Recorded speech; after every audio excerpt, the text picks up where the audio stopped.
a little surrogate. It's like the Rhythm Nation tour. I needed Jimmy and Terry for a little bit, but don't tell me I was talking that whole time with my whole mic muted. See, this is why we got producers and things. Remember, we ain't got that budget yet, but we here, we on. What's up? What's good, everybody? How's everybody doing?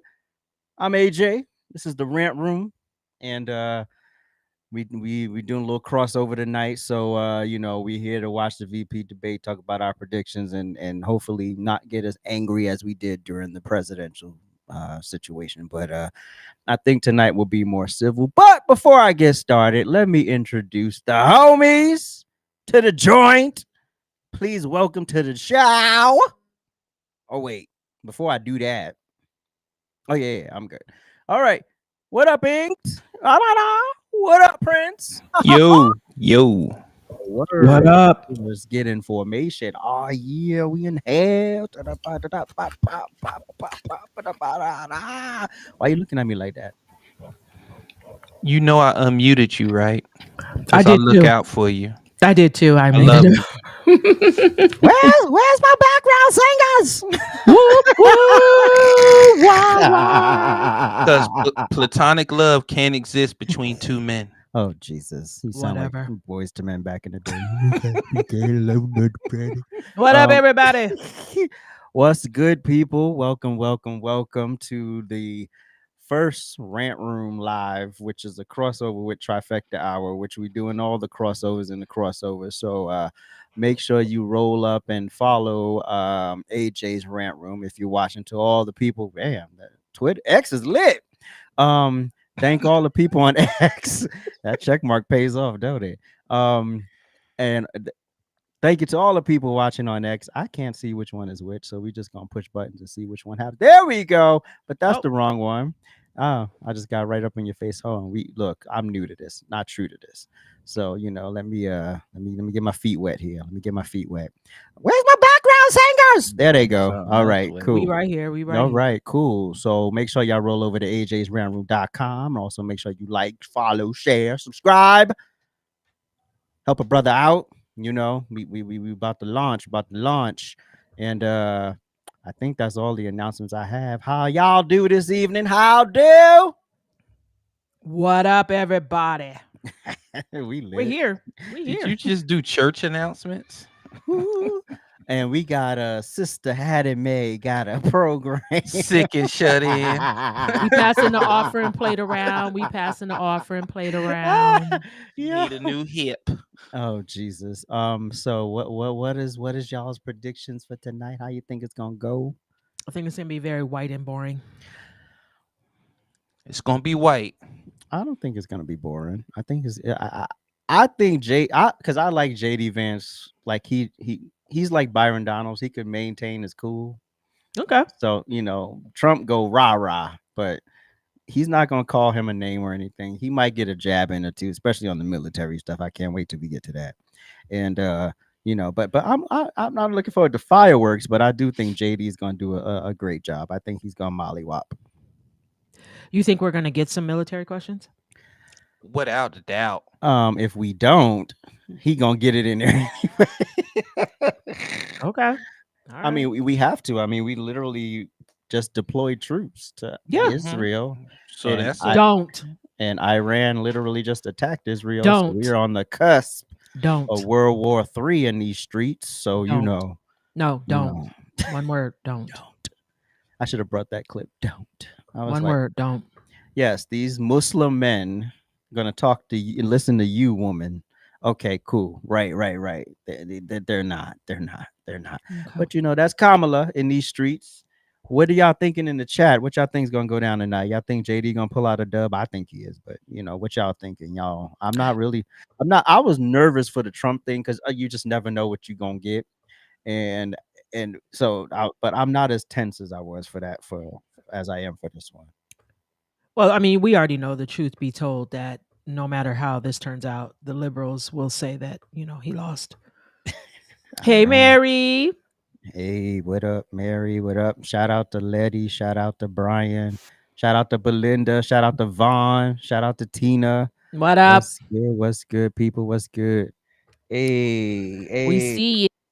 If the people on X, there's so many of you, if you guys would just speak, we would know that you were there. All you have to do is type in the chat, and we can see it on this side. But Say what up. Say what up. We'll shout you out. we will shout JD you for the out, X. dub. JD I mean, for the dub.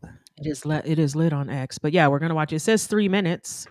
3 minutes, baby. We gonna To the stream start. live. Should we keep our mics on, or should we do what they did in the other debate? Mute our mics. We probably should mute our mics. Belinda still having trouble seeing Mary? Dang it. Oh man. She says she has to come in on her other account. Oh really? Mhm. Vaughn, if you want to pop in, text me. I don't know what to send you, but just text me. You get 2 seconds. Oh man. Oh, now she sees her. Okay, let me Alright. add some audio to this. This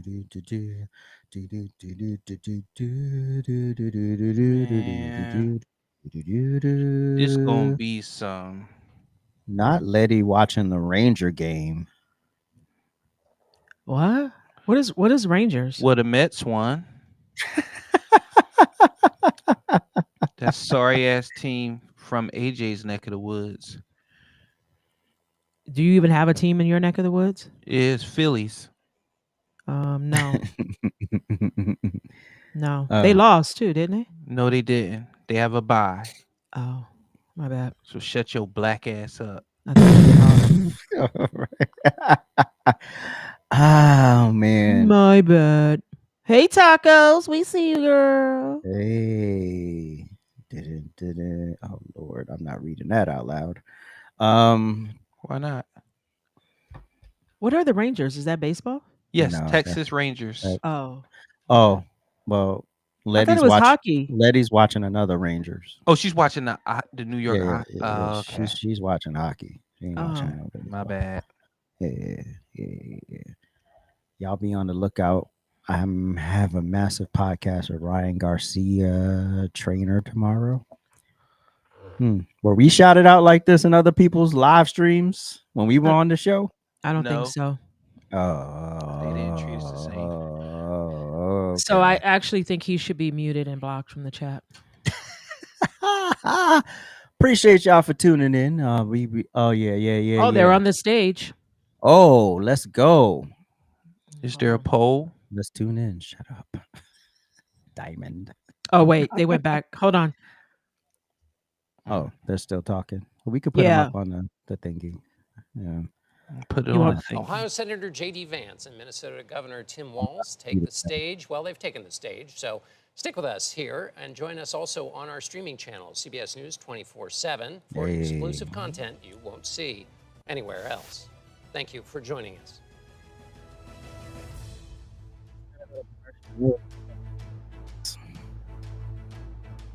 The Blackaman.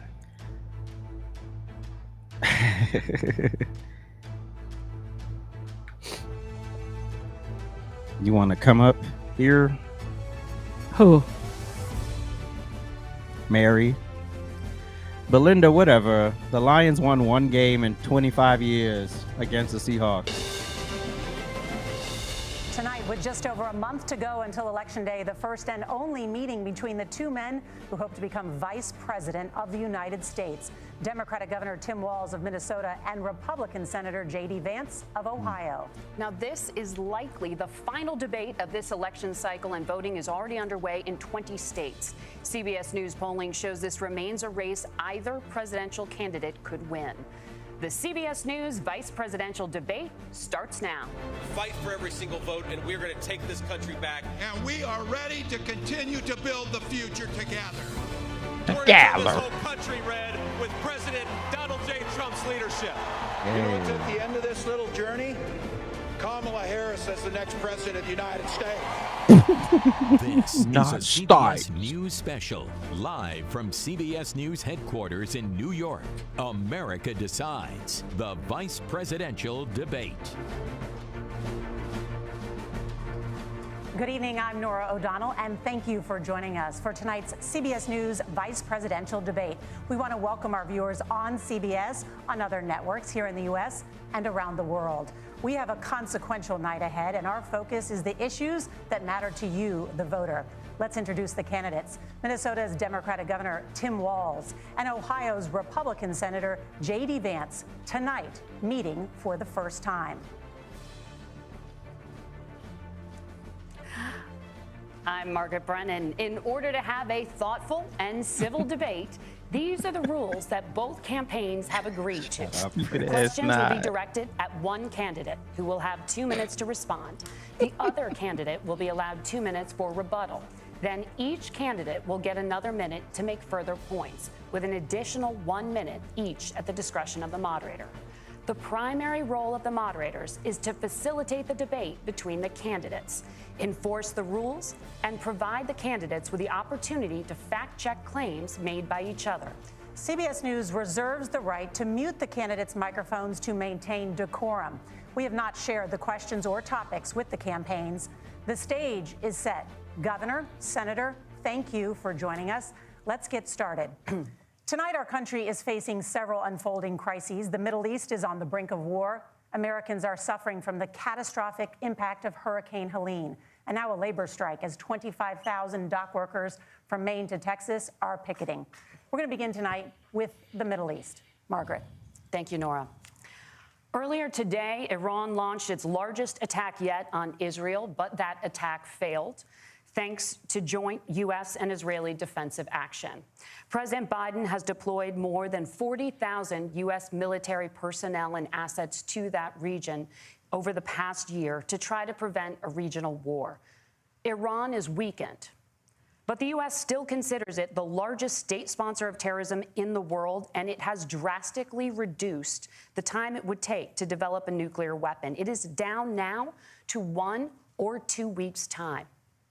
Governor Walz, if you were the final voice in the Situation Room, would you support or oppose a preemptive strike by Israel on Iran? You have 2 minutes. Well, thank you, and thank you for those joining at home tonight. Let's keep in mind where this started. October 7th, Hamas terrorists massacred over 1,400 Israelis and took prisoners. Israel's ability to be able to defend itself is absolutely fundamental. Getting its hostages back, fundamental, and ending the humanitarian crisis in Gaza. But the expansion of Israel and its proxies is an absolute fundamental necessity for the United States to have the steady leadership there. You saw it experienced today, where along with our Israeli partners and our coalition, able to stop the incoming attack. But what's fundamental here is that steady leadership is going to matter. It's clear, and the world saw it on that debate stage a few weeks ago, a nearly 80-year-old Donald Trump talking about crowd sizes is not what we need in this moment. But it's not just that. It's those that were closest to Donald Trump that understand how dangerous he is when the world is this dangerous. His chief of staff, John Kelly, said that he was the most flawed human being he'd ever met. No and answer. Both of his secretaries of defense That's not and the question. his national security He's advisors not answering the said question. he should be nowhere near the White House. Now, the person That's closest because to them, you have a teacher trying to talk foreign Donald policy. Trump, said he's Where does he unfit for get the that from? Not ISR. answering the What does question. Donald Trump have to What do with we've this? seen out of JD, Vice please President answer the Harris question. is we've seen steady leadership. You know what? Let We've me seen a mute. calmness that is able to draw on the coalitions to bring them together. Understanding that our allies matter. When our allies see Donald Trump turn towards Vladimir Putin, TDS. turn towards North Korea, when we start to see that type of fickleness around holding the coalitions together, we will stay committed. And as the Vice President said today we will protect our forces and our allied forces, and there will be consequences. Governor, your time is up. Senator Vance, the same question. Would you support or oppose a preemptive strike by Israel on Iran? You have 2 minutes. So, Margaret, I want to answer the question. First of all, thanks, Governor. Thanks to CBS for hosting the debate. And thanks, most importantly, to the American people who are watching this evening and caring enough about this country to pay attention to this vice presidential debate. I want to answer the question, but I want to actually give an introduction to myself a little bit because I recognize a lot of Americans don't know who either one of us are. I was raised in a working class family. My mother required food assistance for periods of her life. My grandmother required Social Security help to raise me, and she raised me in part because my own mother struggled with addiction for a big chunk of my early life. I went to college on the GI Bill after I enlisted in the Marine Corps and served in Iraq. And so I stand here asking to be your vice president with extraordinary gratitude for this country, for the American dream that made it possible for me to live my dreams. And most importantly, I know that a lot of you are worried about the chaos in the world and the feeling that the American dream is unattainable. I want to try to convince you tonight over the next 90 minutes that if we get better leadership in the White House, if we get Donald Trump back in the White House, the American dream is going to be attainable once again. Now, to answer this particular question, we have to remember that as much as Governor Walz just accused Donald Trump of being an agent of chaos, Donald Trump actually delivered stability in the world, and he did it by establishing effective deterrence. People were afraid of stepping out of line. Iran, which launched this attack, has received over $100 billion in unfrozen assets thanks to the Kamala Harris administration. What do they use that money for? They use it to buy weapons that they're now launching against our allies, and God forbid, potentially launching against the United States as well. Donald Trump recognized that for people to fear the United States, you needed peace through strength. They needed to recognize that if they got out of line, the United States global leadership would put stability and peace back in the world. Now, you asked about a preemptive strike, Margaret, and I want to answer the question. Look, it is up to Israel what they think they need to do to keep their country safe, and we should support our allies wherever they are when they're fighting the bad guys. I think that's the right approach to take with the Israel question. Thank you, Senator. Governor Walz, do you care to respond? You hear to that any of Ivy these League education? Donald Trump was in office. We'll sometimes hear a revisionist history, but when Donald Trump was in office, it was Donald Trump who we had a coalition of nations that had boxed Iran's nuclear program in, the inability to advance it. Donald Trump pulled that program and put nothing else in its place. So Iran is closer to a nuclear weapon than they were before because of Donald Trump's fickle leadership. And when Iran shot down an American Is he still there? You in international can hear that airspace, accent. Fickle Donald leadership. Trump tweeted, because Don't that's you the know? standard diplomacy of Donald Trump. And when Iranian missiles did fall near U.S. troops and they received traumatic brain injuries, Donald Trump wrote it off as headaches. Look, our allies understand that Donald Trump is fickle. He will go to whoever has the most flattery or where it makes sense to him. Steady leadership like you witnessed today, like you witnessed in April. He hasn't mentioned Both Kamala's Iranian name yet. attacks were repelled. Our coalition is strong, and we need the steady leadership that Kamala Harris is providing. Oh, there it is. Senator Vance, the U.S. did have a diplomatic deal with Iran to temporarily pause parts of its nuclear program, and President Trump did exit that deal. He recently said, just 5 days ago, the U.S. must now make a diplomatic deal with Iran because the consequences are impossible. Did he make a mistake? You have 1 minute. Well, first of all, Margaret, diplomacy is not a dirty word, but I think that's something that Governor Walz just said is quite extraordinary. You yourself just said Iran is as close to a nuclear weapon today as they have ever been. And Governor Walz, you blame Donald Trump. Who has been the vice president for the last 3.5 years? And the answer is your running mate, not mine. Donald Trump consistently made the world more secure. Now, we talk about the sequence of events that led us to where we are right now, and you can't ignore October the 7th, which I appreciate Governor Walz bringing up. But when did Iran and Hamas and their proxies attack Israel? It was during the administration of Kamala Harris. So Governor Walz can criticize Donald Trump's tweets, but effective, smart diplomacy and peace through strength is how you bring stability back to a very broken world. Donald Trump has already done it once before. Ask yourself at home, when was the last time, I'm 40 years old, when was the last time that an American president didn't have a major conflict break out? The only answer is during the 4 years that Donald Trump was president. Gentlemen, we have a lot to get to. Nora? Margaret, thank you. Bodied. Let's turn now to Hurricane Helene. The storm He's could on become it. one of the deadliest on record. On it. More than 160 people are dead and hundreds more You are notice missing. the hurricane is named after a Scientists woman. say climate change makes these hurricanes larger, Because men are weak. stronger, and more deadly because of the historic rainfall. Senator Vance, according to CBS News polling, 7 in 10 Americans and more than 60% of Republicans under the age of 45 favor the U.S. taking steps to try and reduce climate change.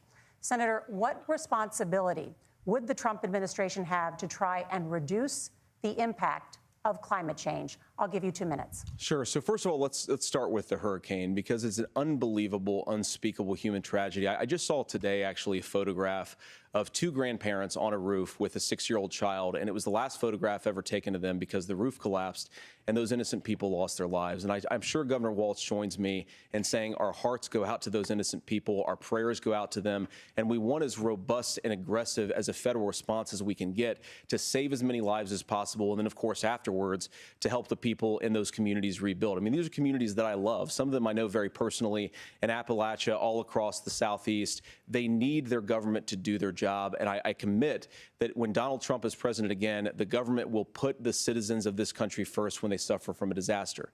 Now, Nora, you asked about climate change. I think this is a very important issue. Look, a lot of people are justifiably worried about all these crazy weather patterns. I think it's important for us, first of all, to say Donald Trump and I support clean air, clean water. We want the environment to be cleaner and safer. But one of the things that I've noticed some of our Democratic friends talking a lot about is a concern about carbon emissions, this idea that carbon emissions drives all of the climate change.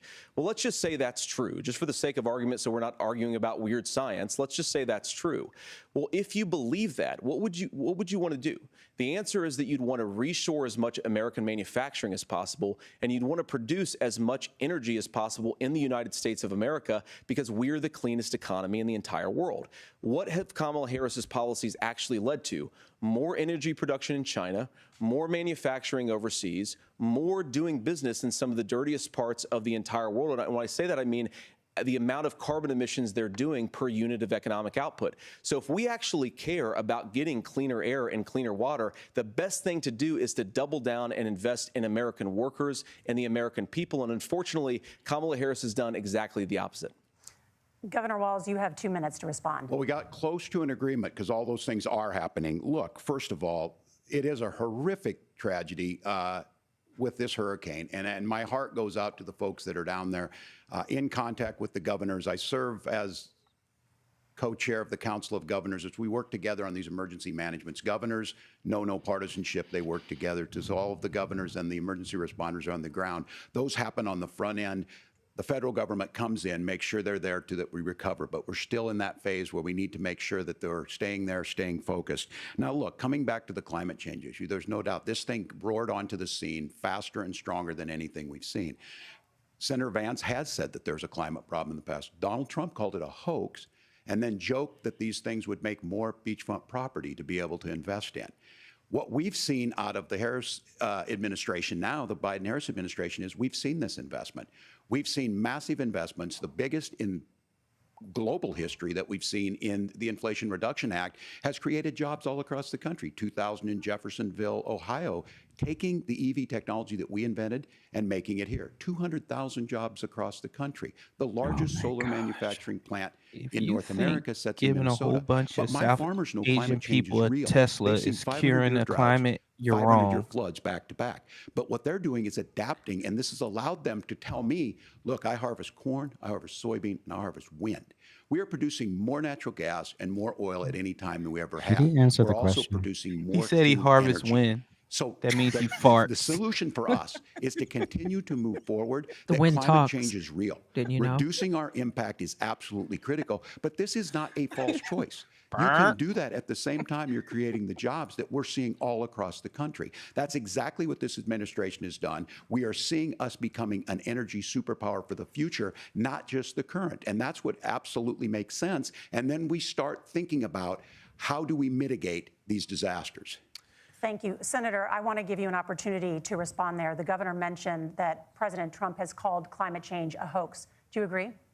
Well, look, what the president has said is that if the Democrats, in particular Kamala Harris and her leadership, if they really believe that climate change is serious, what they would be doing is more manufacturing and more energy production in the United States of America, and that's not what they're doing. So clearly, Kamala Harris herself doesn't believe her own rhetoric on this. If she did, she would actually agree with Donald Trump's energy policies. Now, something Governor Walz said I think is important to touch upon, because when we talk about clean energy, I think that's a slogan that often the Democrats Democrats will use here. And I'm talking, of course, about the Democratic leadership. And the real issue is that if you're spending hundreds of millions or even billions of dollars of American taxpayer money on solar panels that are made in China, number one, you're going to make the economy dirtier. We should be making more of those solar panels here in the United States of America. Some of them are, Tim, but a lot of them are being made overseas in China, especially the components that go into those solar panels. So if you really want to make the environment cleaner, you've got to invest in more energy production. We haven't built a nuclear facility, I think, one in the past 40 years.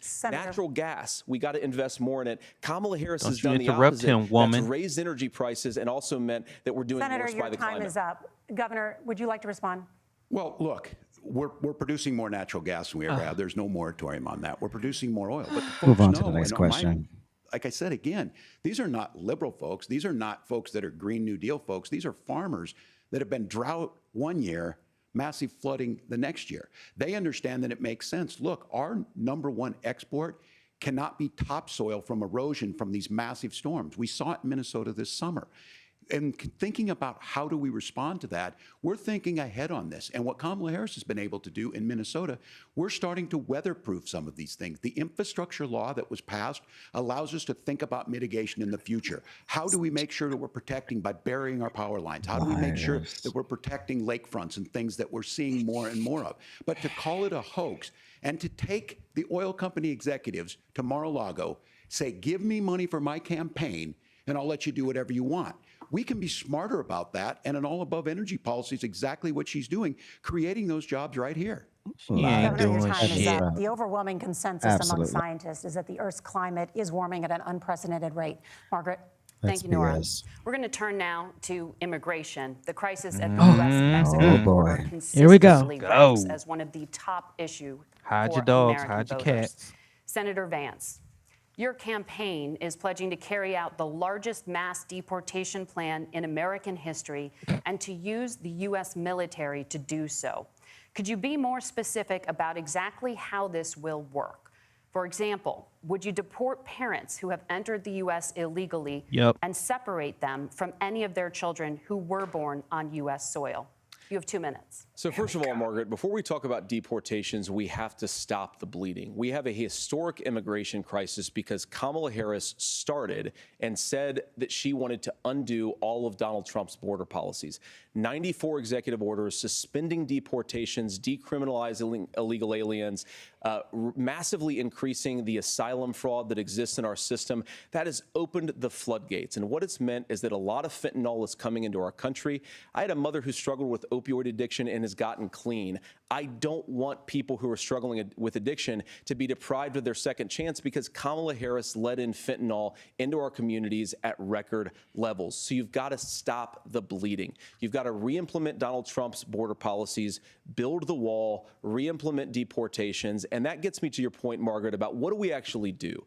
So we've got 25 million illegal aliens who are here in the country. What do we do with them? I think the first thing that we do is we start with the criminal migrants. About 1 million of those people have committed some form of crime in addition to crossing the border illegally.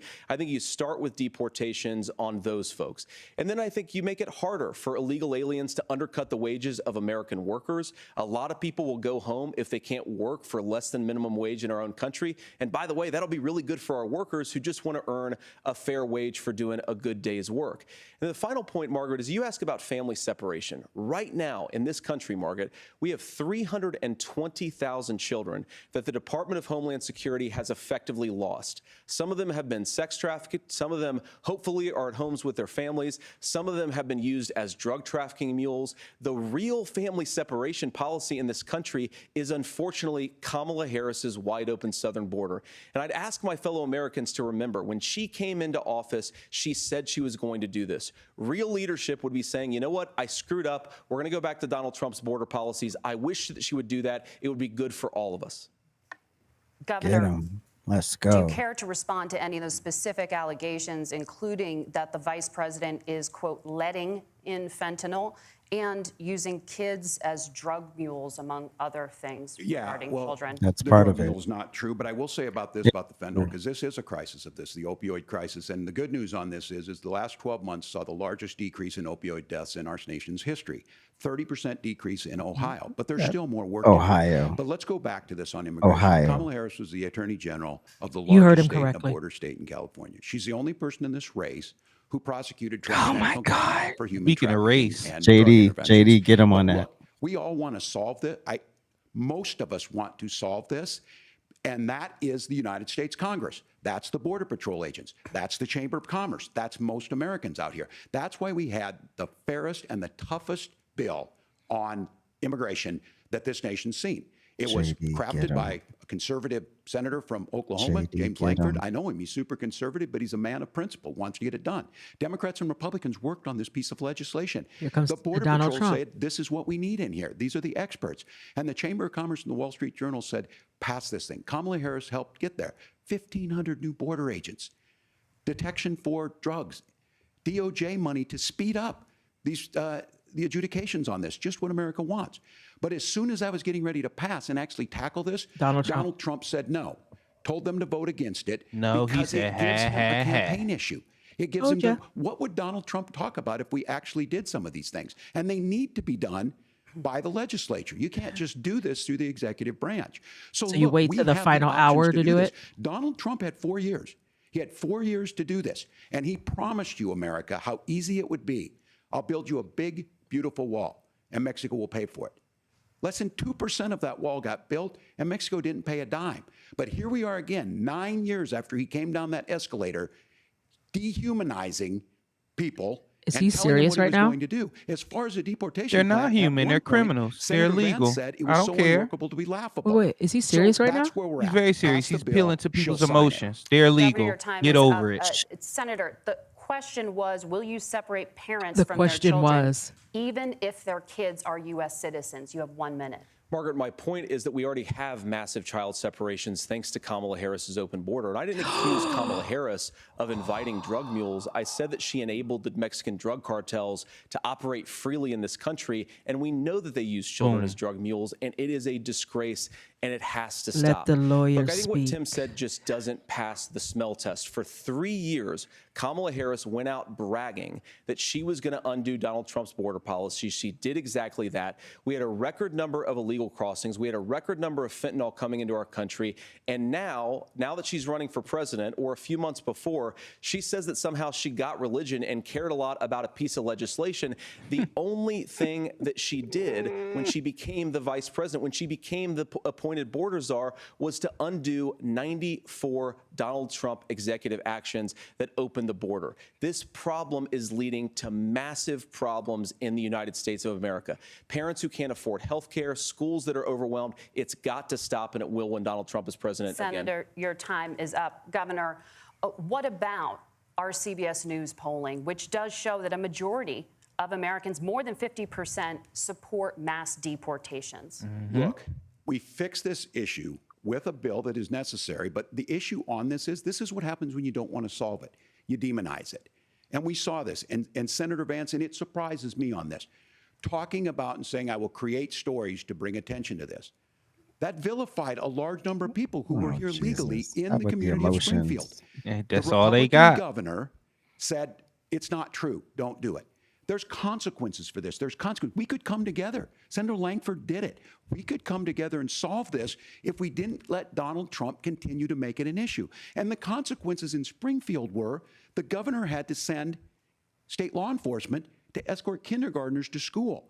I believe Senator Vance wants to solve this, but by standing with Donald Trump and not working together to find a solution, it becomes a talking point. And when it becomes a talking point like this, we dehumanize and villainize other human beings. Tim, Governor, your time is up. Senator, I'll give you 1 minute, but let me just ask you the question first. The governor has made the point, and I think as a sitting lawmaker, you know that Congress controls the purse strings and any funding. So you have said repeatedly that Donald Trump would, through executive action, solve this. Do you disagree that Congress controls the purse strings and would need to support many of the changes that you would actually want to implement? You have 1 minute. Look, Margaret, first of all, the gross majority of what we need to do at the southern border is just empowering law enforcement to do their job. I've been to the southern border more than our borders are. Kamala Harris has been, and it's actually heartbreaking because the Border Patrol agents, they just want to be empowered to do their job. Of course, additional resources would help, but most of this is about the president and the vice president empowering our law enforcement to say, if you try to come across the border illegally, you've got to stay in Mexico, you've got to go back through proper channels. Now, Governor Walz brought up the community of Springfield, and he's very worried about the things that I've said in Springfield. Look, in Springfield, Ohio, and in communities all across this country, you've got schools that are overwhelmed. You've got hospitals that are overwhelmed. You have got housing that is totally unaffordable because we brought in millions of illegal immigrants to compete with Americans for scarce homes. The people that I'm most worried about in Springfield, Ohio, are the American citizens who have had their lives destroyed by Kamala Harris's open border. It is a disgrace, Tim. And I actually think, I agree with you. I think you want to solve this problem, but I don't think that Kamala Harris does. Senator, your time is up. Governor, you have 1 minute to respond. Yeah, well, it is law enforcement that asked for the bill. They helped craft it. They're the ones that supported it. That's because they know we need to do this. Look, this issue of continuing to bring this up, of not dealing with it, of blaming migrants for everything. On housing, we could talk a little bit about Wall Street speculators buying up housing and making them less affordable, but it becomes a blame. Look, this bill also gives the money necessary to adjudicate. I agree, it should not take 7 years for an asylum claim to be done. This bill gets it done in 90 days. Then you start to make a difference in this, and you start to adhere to what we know, American principles. They don't have the manpower to do it in 90 days. But Matthew 25:40 talks about, to the least amongst us, you do unto me. I think that's He just true quote the of Bible? most Americans. They simply No, I think that was want Tupac. order to it. This bill does it. It's funded. It's supported by the people who do it, and it lets us keep our dignity about how we treat other people. No, he didn't just quote Thank the you, Bible. Governor. And just to clarify for our viewers, Springfield, Ohio does have a large number of Haitian migrants who have legal status, temporary protected status. Nora? Thank you. Senator, we have so much to get to. Margaret, No, you can't say that and then don't let him rebut. The rules were that you guys weren't going to fact check. And since you're fact checking me, I think it's important to say what's actually going on. So there's an application called the CBP One app. I like him. Go on as an illegal migrant, apply for tried to asylum, say that or and then apply go for on. parole, and be granted legal status at the wave That's the lawyer. of a Kamala Harris open border wand. That is not a person coming in, applying for a green card and waiting for 10 years. That is the facilitation of illegal immigration, Margaret, by our own Thank you, Senator, for leadership. describing the legal process. We have so much to get to, Senator. Those laws have been on the books since 1990. You see that lawyer? You see that lawyer? One app has not been on You the see that books. lawyer? Yeah. They turned his mic off. Gentlemen, the audience can't hear you. Yeah, they got to get control. They got to get control. They got to so get much we control. want to get to. Thank you for explaining the legal process. Nora? Thank you, Margaret. Don't do it The again. economy is fact a check top me. concern for voters. Each of your campaigns has released an economic plan, so let's talk about the specifics. Governor Walz, Vice President Harris unveiled a plan that includes billions in tax credits for manufacturing, housing, and a renewed child tax credit. The Wharton School says your proposals will increase the nation's deficit by $1.2 trillion.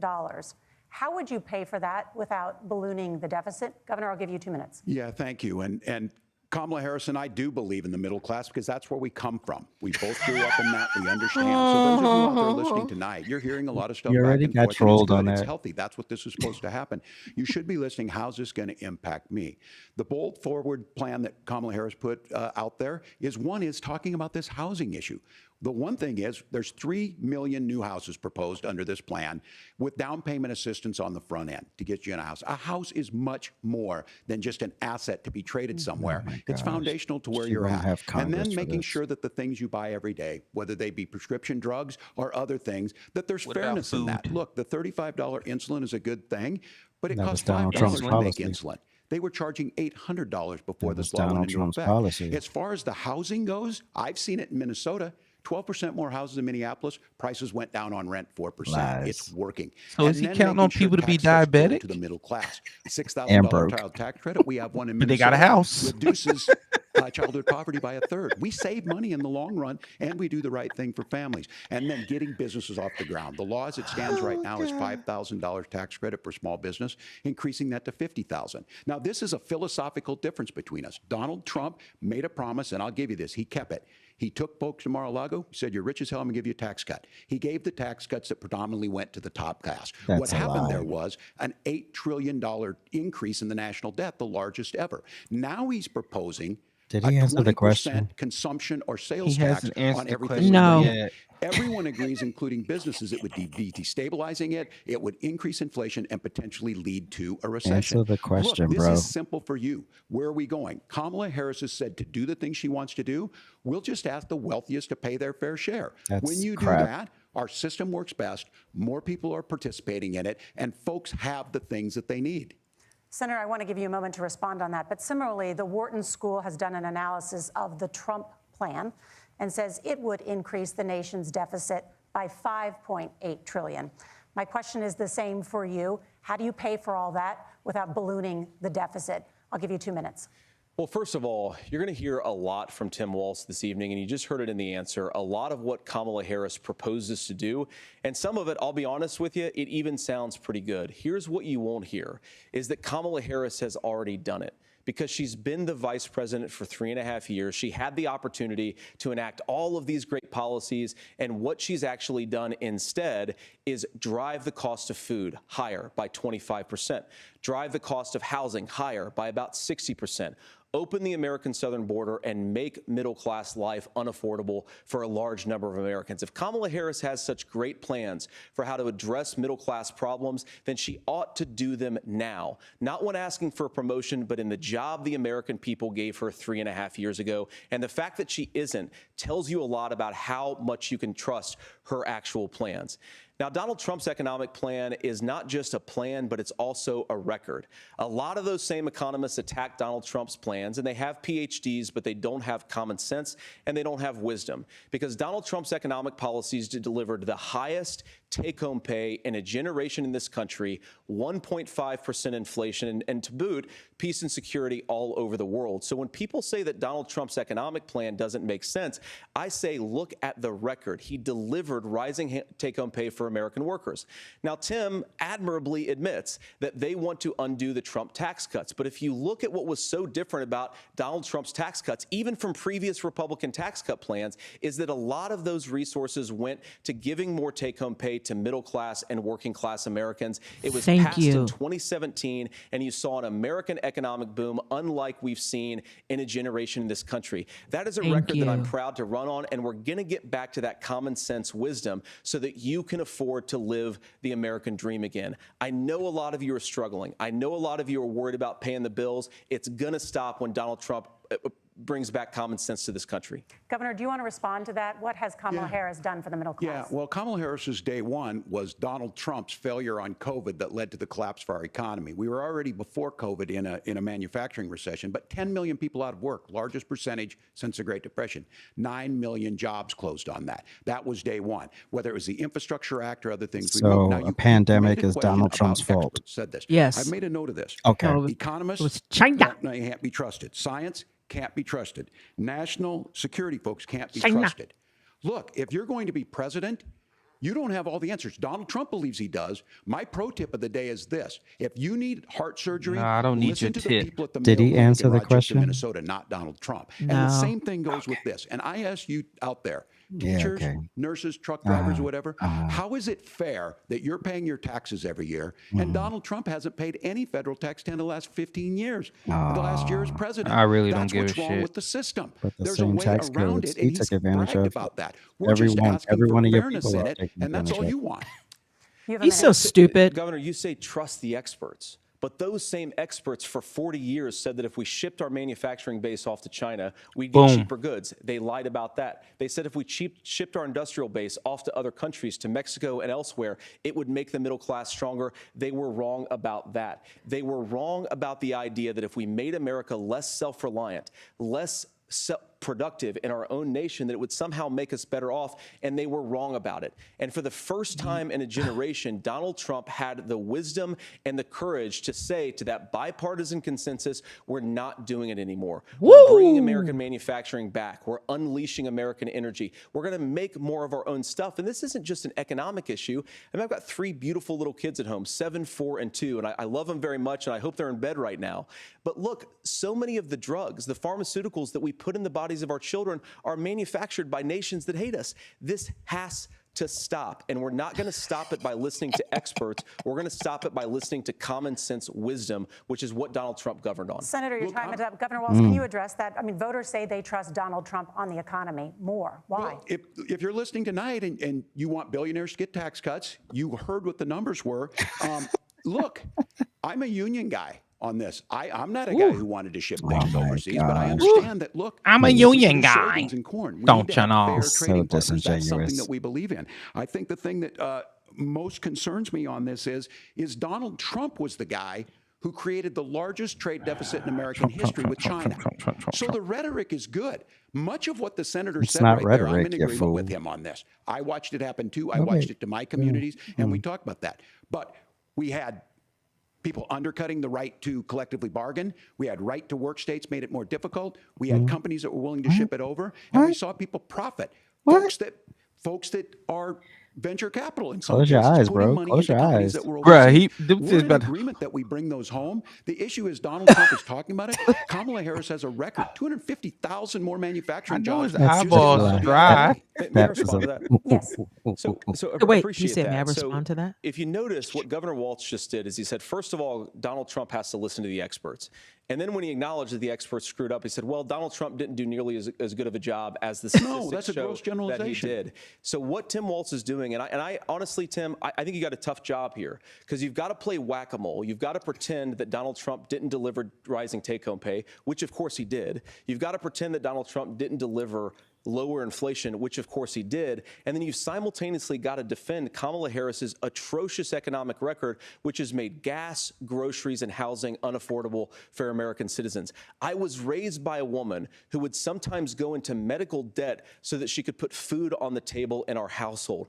I know what it's like to not be able to afford the things that you need to afford. We can do so much better. To all of you watching, we can get back to an America that's affordable again. We just got to get back to common sense economic principles. I hope we have a JD from the conversation on streets. healthcare JD is then. from the Senator, streets. Governor, Please. thank you. JD Margaret? from them streets. We have a lot to get to ahead, gentlemen. He's on really many been in the topics, streets. But right now, I want to talk about personal qualifications.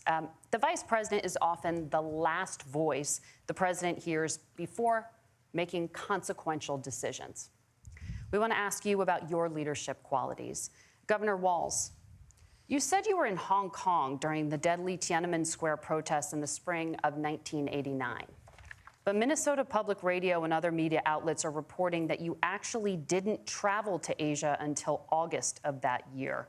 About to get him, Prince. Can you explain that discrepancy? Your 2 minutes. Well, and to the folks out there who didn't get at the top of this, look, I grew up in small rural Nebraska, town of 400, town that you rode your bike with your buddies till the streetlights come on, and I'm proud of that service.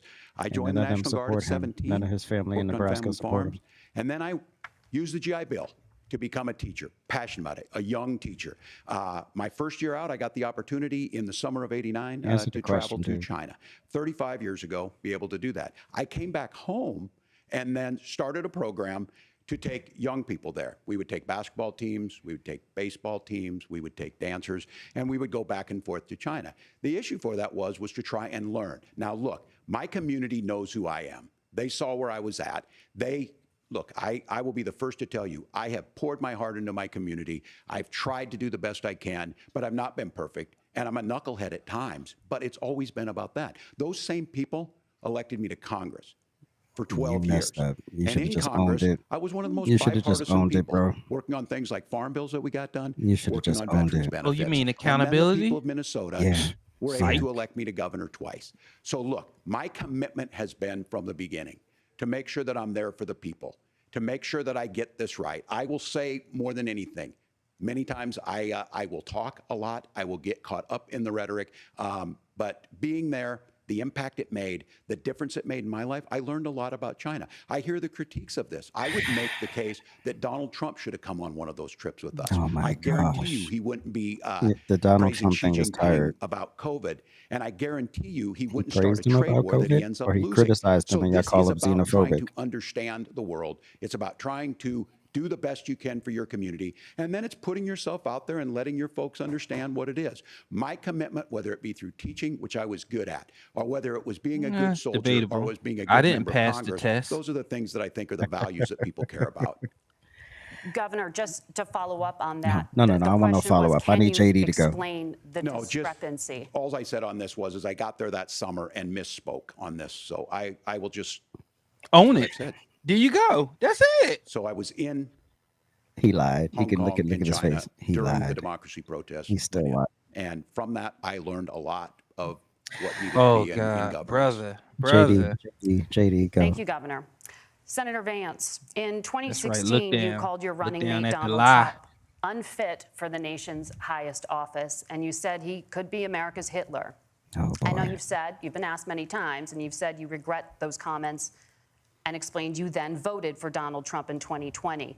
But the Washington Post reported new messages last week in which you also disparaged Trump's economic record while he was president, writing to someone in 2020, quote, Trump thoroughly failed to deliver his economic populism.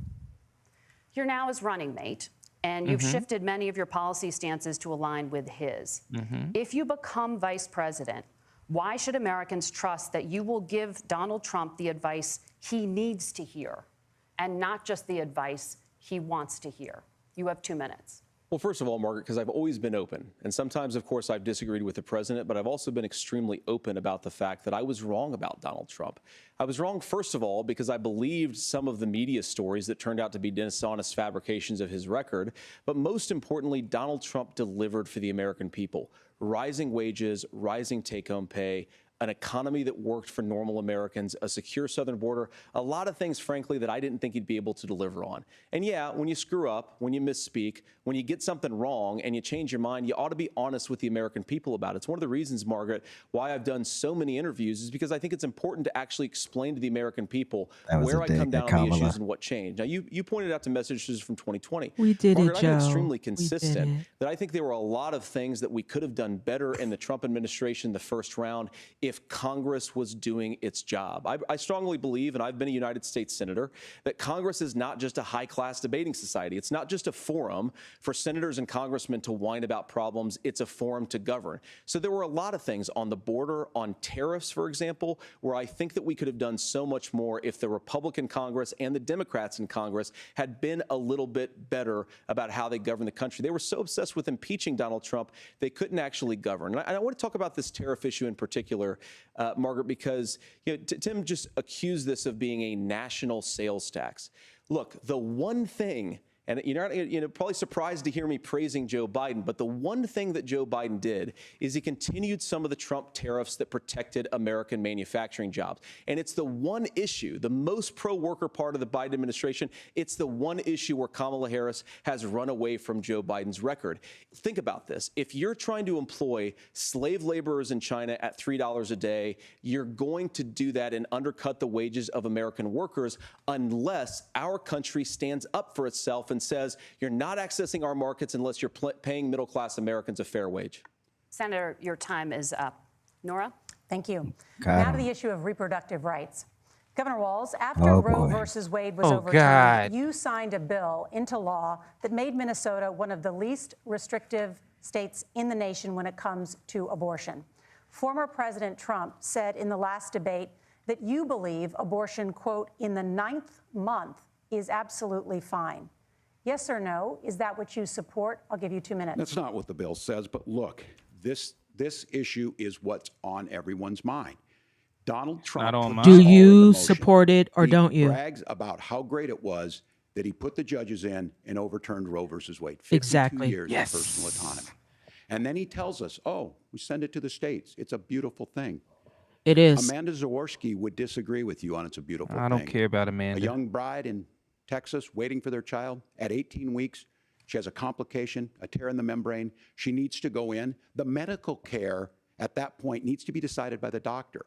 And that would have been an abortion. But in Texas, that would have put them in legal jeopardy. That's she went home, not an got abortion. sepsis, nearly dies. The and mother's she That's made life. not difficulty an having children. abortion. And The there's mother's life. every state Kentucky, has exceptions. Hadley Duvall, a 12-year-old child raped and impregnated by her stepfather.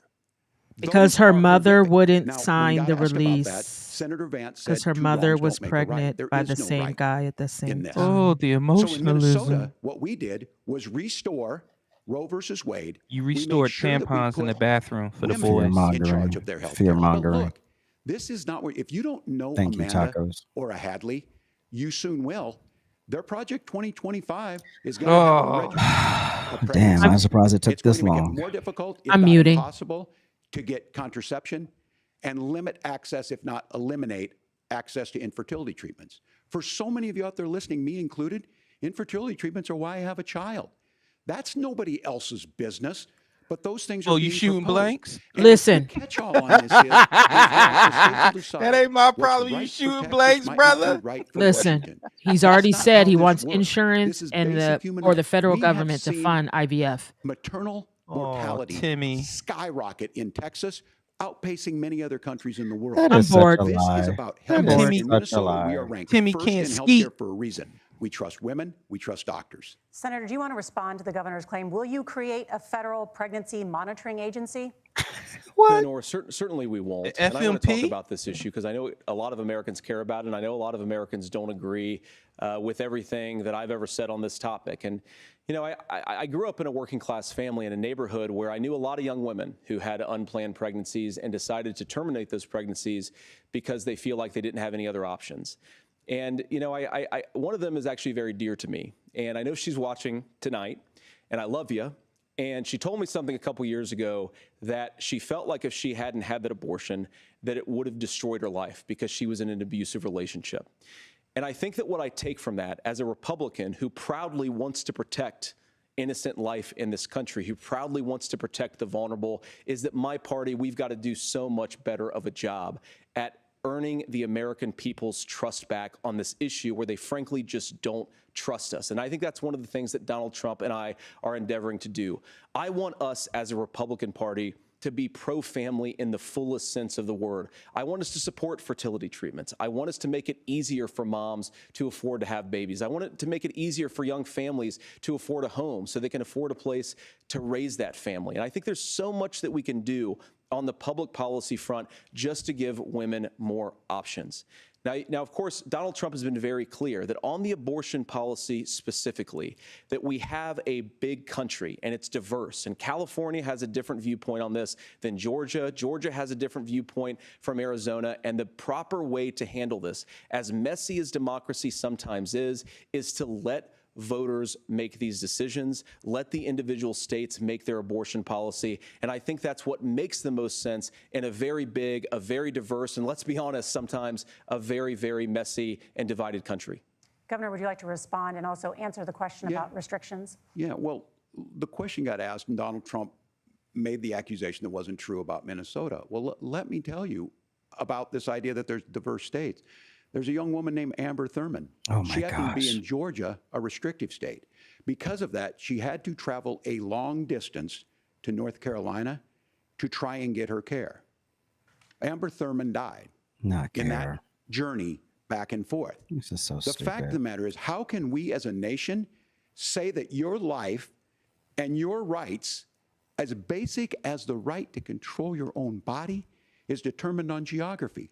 There's a very real chance, had Amber Thurman lived in Minnesota, she would be alive today. That's why the restoration of Roe versus Wade. When you listen to Vice President Harris talk You're about never this gonna subject, get and you it. hear me talk about You're it, never gonna you get hear the us talking votes. You're never exactly gonna the get the same. states. Donald Get Trump over is it. trying to figure out how to get the political right of this. I agree with a lot of what Senator Vance said about what's happening. His running mate, though, does not, and that's the problem. Governor, your time is up. Senator, let me ask you about that. He mentioned, it was, I think, referring to a national ban. In the past, you have supported a federal ban on abortion after 15 weeks. In fact, you said if someone can't support legislation like that, quote, you are making the United States the most barbaric pro-abortion regime anywhere in the entire world. My question is, why have you changed your position? Well, Nora, first of all, I never supported a national ban. I did when I was running for Senate in 2022 talk about setting some minimum national standard. For example, we have a partial birth abortion ban in place in this country at the federal level. I don't think anybody's trying to get rid of that, or at least I hope not, though I know that Democrats have taken a very radical pro-abortion stance. But Nora, one of the things that changed is in the state of Ohio, we had a referendum in 2023, and the people of Ohio voted overwhelmingly, by the way, against my position. And I think that what I learned from that, Nora, is that we've got to do a better job at winning back people's trust. So many young women would love to have families. So many young women also see an unplanned pregnancy as something that's going to destroy their livelihood, destroy their education, destroy their relationships. And we have got to earn people's trust back. And that's why Donald Trump and I are committed to pursuing pro-family policies, making childcare more accessible, making fertility treatments more accessible, because we've got to do a better job at that. And that's what real leadership is. Governor, your response. I'm going to respond on the pro-abortion piece of that. No, we're not. We're pro-women. We're pro-freedom to make your own choice. We know what the implications are to not be that. Women having miscarriages, women not getting the care, physicians feeling like they may be prosecuted for providing that care. Abortion. And as far as making sure that we're educating our children and giving them options, Minnesota's a state with one of the lowest teen pregnancy rates. We understand that too. We know that the options need to be available, and we make that true. We also make it, we're a top 3 state for the best place to raise children. But these two things, to try and say that we're pro-children, but we don't like this, or you guys are pro-abortion, that's not the case at all. We are pro-freedoms for women to make their choices, and we're going, and Kamala Harris is making the case, to make options for children more affordable, a $6,000 child tax credit, but we're not going to base that on the backs of making someone like Amber Thurman drive 600 miles to try and get health care. Senator? May I respond to that? First of all, Abortion Governor, I agree with you. Amber pills. Thurman should still be alive, and there are a lot of people who should still be alive, and I certainly wish that she was. And maybe you're free to disagree with me on this and explain this to me, but as I read the Minnesota law that you signed into law, the statute that you signed into law, it says that a doctor who presides over an abortion where the baby survives, the doctor is under no obligation to provide life-saving care to a baby who survives a botched late-term abortion. That is, I think, whether you're pro-choice or pro-abortion, that is fundamentally barbaric. And that's why I use that word, Nora, is because some of what we've seen, do you want to force Catholic hospitals to perform abortions against their will? Because Kamala Harris has supported suing Catholic nuns to violate their freedom of conscience. We can be a big and diverse country where we respect people's freedom of conscience and make the country more pro-baby and pro-family. But please. Yes, Governor, please respond. Look, this is one where there's always something there. This is a very simple proposition. These are women's decisions to make about their healthcare decisions, and the physicians who know best when they need to do this. No. To distort the way a law is written. Address what he said about your bill. He didn't distort it. He didn't distort it. Governor, please tell me, what was I wrong about? That is not the way the law is written. Look, I've given I've given this advice on a lot of things, that getting involved, that's been misread, and it was fact-checked at the last debate. But the point on this is there's a continuation of these guys let a man to try and tell women or to get involved. Shoot up the club, tell me what to do. Just mind your own business on this. Things worked best when Roe versus Wade was in place. When we do a restoration of Roe, that works best. That doesn't preclude us from increasing funding for children. It doesn't increase us from making sure teacher wasn't ready for the lawyer. In Minnesota, they get Not meals. At all. They get early childhood education. I love it. They get health care. Yeah, the ones that survived. Hiding behind, we're going to do all these This other debate things, has been when sponsored you're by not Blue proposing it in Chew. your budget. Kamala Harris is proposing them. She's proposing all those things to make life easier for families. Can we I get asked off a the specific abortion question, thing? Governor. You gave me a slogan as a response. It's not the case. It's not true. That's not what the law says. So they fact-checked it with President Trump. Gentlemen, there's a lot to discuss. We have to move on, and we're going to be right back with much more of the CBS News vice presidential debate in just a moment. All right. Thank you, Nora. All right. Thoughts so far? Man, oh man. Well, I grew up in a middle class family. I think JD is knocking it out the park. Yes. I pow, pow, pow, pow. He's like, all right, I got this. And when, the best part was when he got fact checked. He was like, you said you wouldn't fact check. Right. And then she tried to move on. Like, no, Right. you're not just going to say what you said and then try to move on. No. You're going to give me that minute. Yeah. Come on now. No. I will say, at this level right here, this is when you see The backgrounds. yes, this is when you see it. And I think because we have the governor, which is a very different than even the senator, but the teacher versus the attorney, the lawyer. And that's why when he speaks and he's like, no, that's not what I said, because he's very careful. He chooses his words very carefully. So if you notice, when he starts to talk, he knows exactly what he's saying, and he knows exactly what his words mean, because words have power. And that's why he can say to you, no, you're not going to fact check me. Let me tell you what's really going on, right? That's why he does it. And you heard, what did she say? Thanks for breaking down the legal side of that. That's what's happening. So the difference is he's controlled and he's brilliant. Right. And it's very hard to manipulate that. It is very hard to break him and get him to come out of character. This is what Trump needed. This guy right here is what Trump needed. I agree. You know what I like? I like the accountability. Like, you remember the one mistake we said Vivek made? Dude, you wrote this. You said it. Just stand by it. Say, hey, I said that back then. Yep. But now, since I've met the man himself, I've spoken to the man, and I haven't listened to the media and let them give a representation of who he is.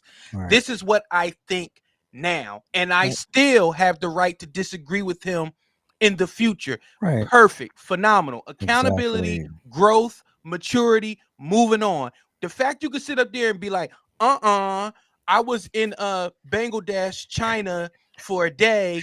I misspoke. I've never remember any of the places I've been as a soldier. Come on now. Come on. You remember this stuff. Then also the moderators having to follow up because he didn't answer the question. They were like, but did you? Answer the question. Answer the question. I misspoke. Okay, cool. I could do I misspoke. I could do that. But when he pressed him, like, so where in the law doesn't say it's not? It's there. Stop lying. Like, the fact that you said it's unrestricted, so that right there tells you it's already in there just based on that.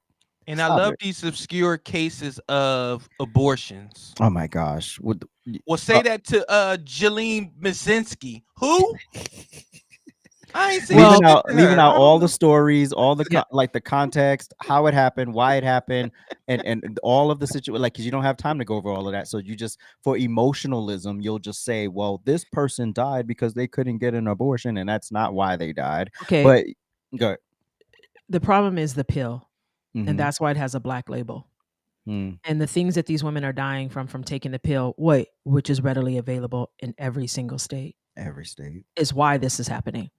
So my advice is close your legs.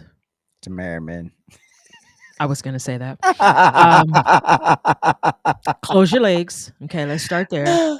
If you want to be responsible for your body, it's no longer your body. I keep saying this, when you let other people enter the space. Okay, so when you choose to share your body with other people, and then you allow them to fertilize the garden, it's no longer your body, because without a man, you don't have life. And I think a lot of women need to remember that. So when a man gives you life, you don't get to tell that man how that looks. Get it together, ladies. Get it together. We're back. Are we back? It looks like it. Oh, sorry. Welcome back to the CBS News Vice Presidential Debate. We want to turn now to America's gun violence epidemic. The leading cause of death for children and teens in America is by firearms. Senator Vance, you oppose most gun legislation that Democrats claim would curb gun violence. You oppose red flag gun laws and legislation to ban certain semi-automatic rifles, including AR-15s. So let me ask you, earlier this year, for the first time, the parents of a school shooter were convicted of involuntary manslaughter and sentenced to 10 years in prison. Do you think holding parents responsible could curb mass shootings? I'll give you 2 minutes. Yeah, well, Nora, on that particular case, I don't know the full details, but I certainly trust local law enforcement and local authorities to make those decisions. I think in some cases the answer is going to be yes, and in some cases the answer is going to be no. And the details really matter here, of course. For example, if a kid steals a gun, that's going to be different than if a parent hands over a gun knowing that their kid is potentially dangerous. But look, I want to just sort of speak as a father of 3 beautiful little kids, and our oldest is now in 2nd grade. And like a lot of parents, we send our kids to school with such hope and such joy and such pride at their little faces on the first day of school. And we know, unfortunately, that a lot of kids are going to experience this terrible epidemic of gun violence. And of course, our hearts go out to the families that are affected by this terrible stuff. And we do have to do better. And I think that Governor Walz and I actually probably agree that we need to do better on this. The question is just, how do we actually do it? Now, here's something that really bothers me and worries me about this epidemic of violence. The gross majority, close to 90% in some of the statistics I've seen, of the gun violence in this country is committed with illegally obtained firearms. And while we're on that topic, we know that thanks to Kamala Harris's open border, we've seen a massive influx in the number of illegal guns run by the Mexican drug cartels. So that number, the amount of illegal guns in our country is higher today than it was 3.5 years ago. But what do we do about the schools? What do we do to protect our kids? And I think the answer is, and I say this not loving the answer, because I don't want my kids to go to school in a school that feels unsafe or where there are visible signs of security. But I unfortunately think that we have to increase security in our schools. We have to make the doors lock better. We have to make the doors stronger. We've got to make the windows stronger. And of course, we've got to increase school resource officers, because the idea that we can magically wave a wand and take guns out of the hands of bad guys, it just doesn't fit with recent experience. So we've got to make our schools safer. And I think we've got to have some common sense bipartisan solutions for how to do that. Governor, you have 2 minutes. Well, I think all the parents watching tonight, this is your biggest nightmare. Look, I got a 17-year-old, and he witnessed a shooting at a community center playing volleyball. Those things don't leave you. As a member of Congress, I sat in my office surrounded by dozens of the Sandy Hook parents, and they were looking at my 7-year-old picture on the wall. Their 7-year-old were dead, and they were asking us to do something. And look, I'm a hunter. I own firearms. The vice president is. We understand that the Second Amendment is there, but our first responsibility is to our kids to figure this out. In Minnesota, we've enacted enhanced red flag laws, enhanced background checks, and we can start to get data. But here's the problem. If we really want to solve this, we've got folks that won't allow research to be even done on gun violence. And this idea that we should just live with it, and here's what I do think, that this is a good start to the conversation. I 100% believe that Senator Vance hates it when these kids, it's abhorrent and it breaks your heart. I agree with that. But that's not far enough when we know there are things that worked. I've spent time in Finland and seen some Finnish schools. They don't have this happen, even though they have a high gun ownership rate in the country. There are reasonable things that we can do to make a difference. It's not infringing on your Second Amendment. And the idea to have some of these weapons out there, it just doesn't make any sense. Kamala Harris, as an attorney general, worked on this issue. She knows that it's there. No one's trying to scaremonger and say we're taking your guns, but I ask all of you out there, do you want your schools hardened She's to look literally like on a record fort? saying that. Is that would. what we have to go when we know there's countries around the world that their children aren't practicing these types of drills? They're being kids. We owe it to them to get a fix. These Being are kids, things you that mean shouldn't be like that tampons difficult. in their You bathroom? can still keep your Confusing them? firearms, and we can make a difference. We have to. If That's you're more listening tonight, dangerous than an this AR. breaks your heart. No, we don't talk Senator? about that Tim, tonight. first of all, I didn't know that your 17-year-old witnessed a shooting. I'm sorry about that, and I hope you're appreciate doing you okay. saying so. Christ have mercy. It is awful. And I appreciate what Tim said actually about Finland, because I do think it illustrates some of the frankly weird differences between our own country's gun violence problem and Finland. Is okay, first of all, we have way higher rates of mental health abuse or mental health substance abuse. We have way higher rates of depression, way higher rates of anxiety. We unfortunately have a mental health crisis in this country that I really do think that we need to get to the root causes of, because I don't think it's the whole reason why we have such a bad gun violence problem, but I do think it's a big piece of it. Another driver of the gun violence epidemic, especially that affecting our kids, it doesn't earn as many headlines, but is the terrible gun violence problem in a lot of our big cities. And this is why we have to empower law enforcement to arrest the bad guys, put them away, and take gun offenders off the streets. I think there's a whole host of things that we can do here, but I do think at our schools we've got to talk about more security. Senator, thank you. Governor, you previously opposed an assault weapons ban, but only later in your political career did you change your position. Why? Yeah, I sat in that office with those Sandy Hook parents. I've become friends with school shooters. I've seen it. Look, the NRA, I was the NRA guy for With a school long time. shooters? They used to teach gun Wait, safety. you became friends I'm with of an school age where shooters? my Yep. shotgun was in my car so I could pheasant hunt after football practice. That's not where we live today. And Who several the things I fuck want to mention befriends on school this is shooters? talking about cities and where it's Barely You did. does. the number one, where the most firearm deaths happen in Minnesota are rural suicides. And we have an epidemic of children getting guns That and is a shooting lie. themselves. And so we have, and we should look at all of the issues. Making sure folks have health care and all that, but I want to be very careful. This idea of stigmatizing mental health, just because you have a mental health issue doesn't mean you're violent. And I think what we end up That's not what doing he is we said. start looking for a That's not what he scapegoat. said. Sometimes it just is the guns. It's just the The guns. gun is not and there are bad. things The that you can gun is do not about it. bad, But I you do think idiot. that this is one, and I It think it's is. a It healthy jumps up and does conversation. it all by I itself. think there's a capacity to find solutions on It's this. like if that someone work, drives drunk, you protect blame Second the Amendment, car. protect our That children. part. That's our priority. Gentlemen, thank you. Margaret? Thank you, Nora. Let's turn now to the top contributor to inflation, the high cost of housing and rent.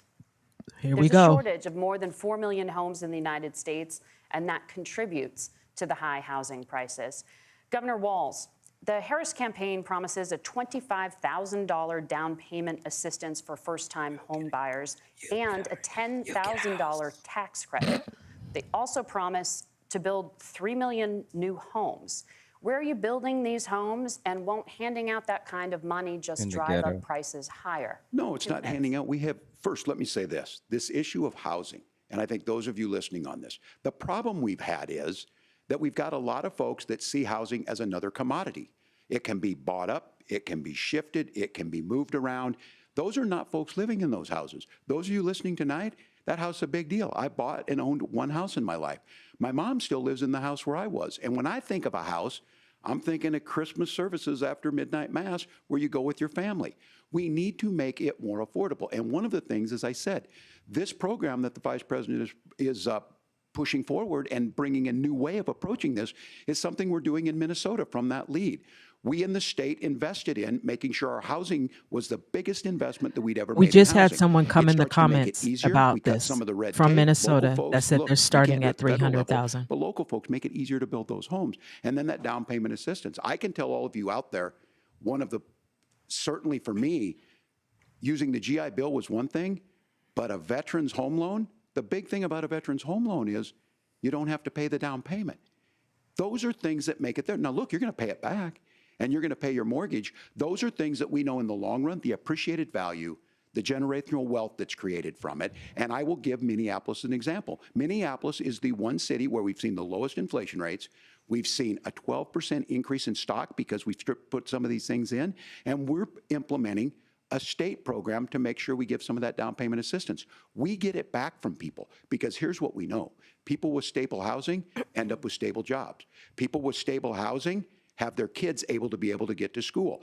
All of those things in the long but run they can't end afford up saving our anything. money. And that's the thing that I think we should be able to Their find wages some aren't common rising with ground in. inflation. But we That can't part. blame immigrants for the only reason. That's not the case that's happening in many cities. The fact of the matter is that we don't have enough naturally affordable housing, but we can make sure that the government's there to help kickstart it, create that base. Governor, your time is up. Senator Vance, as far as your campaign's position, the promise is to seize federal lands to build homes, remove regulation, provide tax breaks, and cut back on immigration, which you say pushes up prices. Where are you going to build all the new homes you're promising, and what part of any of this plan will provide immediate relief? You have 2 minutes. Well, first of all, Tim just said something that I agree with. We don't want to blame immigrants for higher housing prices, but we do want to blame Kamala Harris for letting in millions of illegal aliens into this country, which does drive up costs, Tim.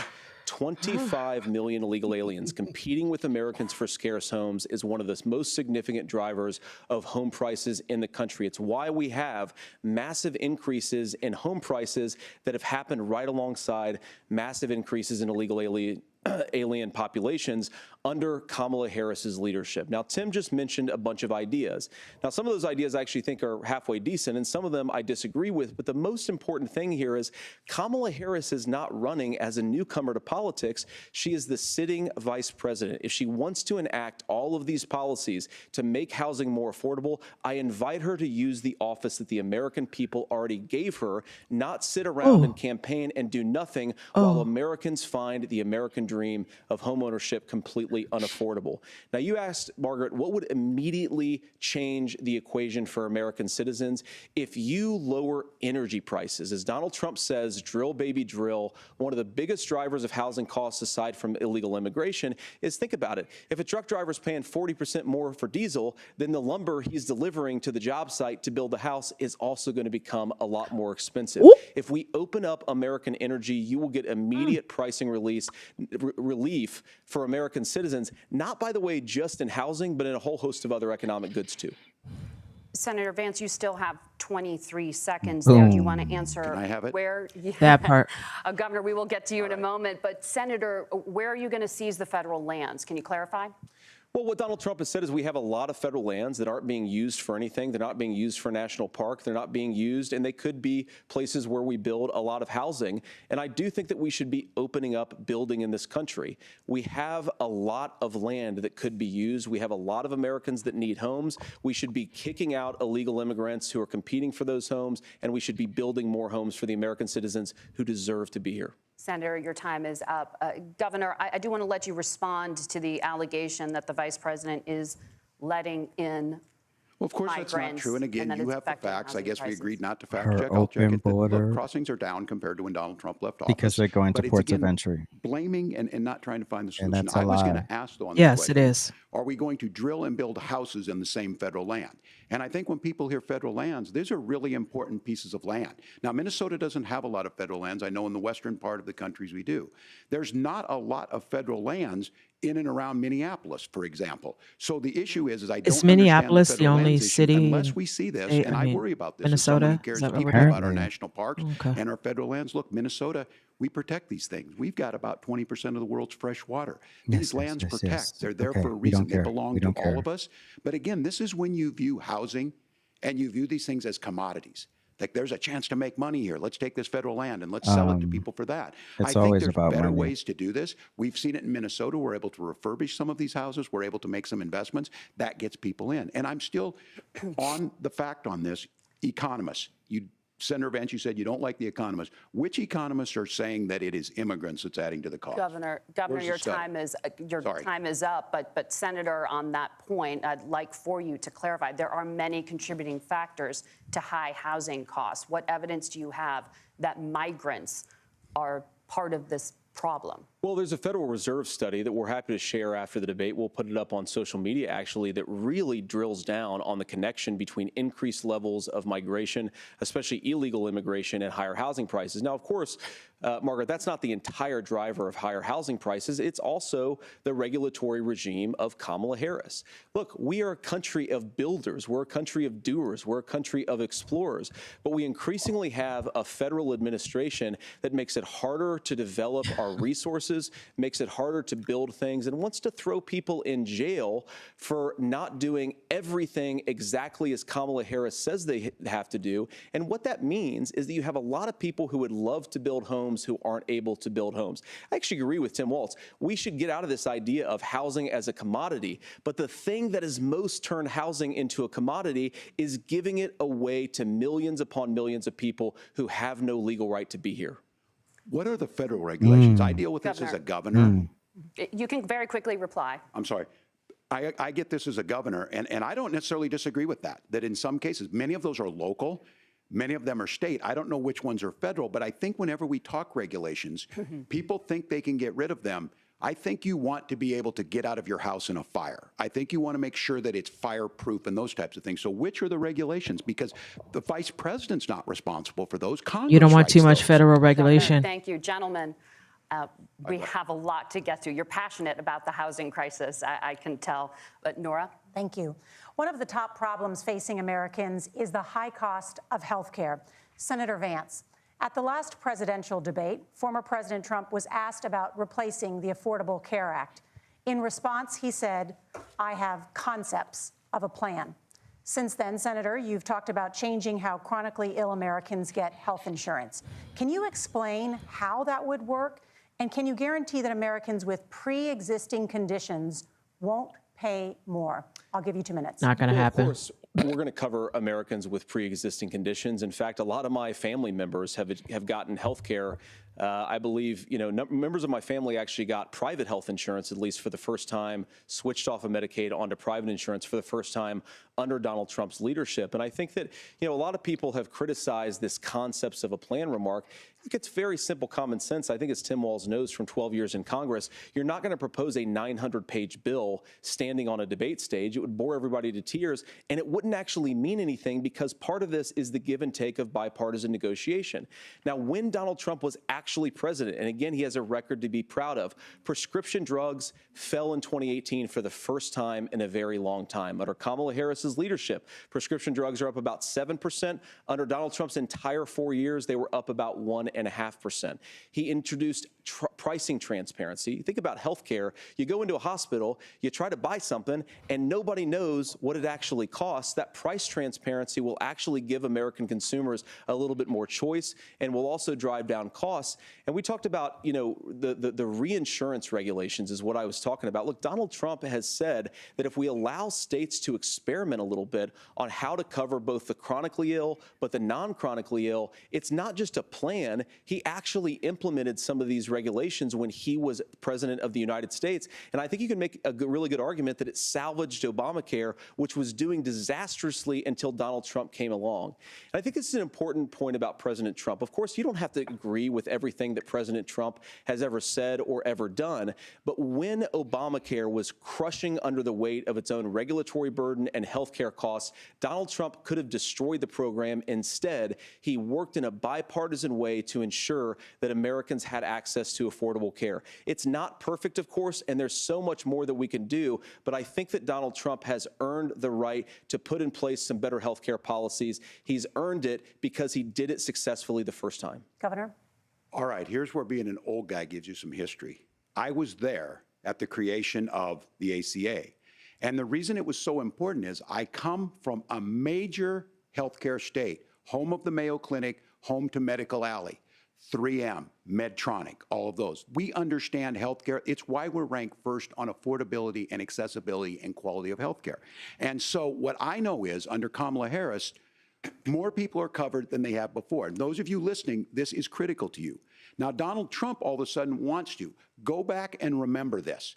He ran on the first thing he was going to do on day one was to repeal Obamacare.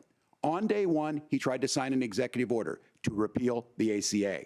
He signed on to a lawsuit to repeal the ACA, but lost at the Supreme Court.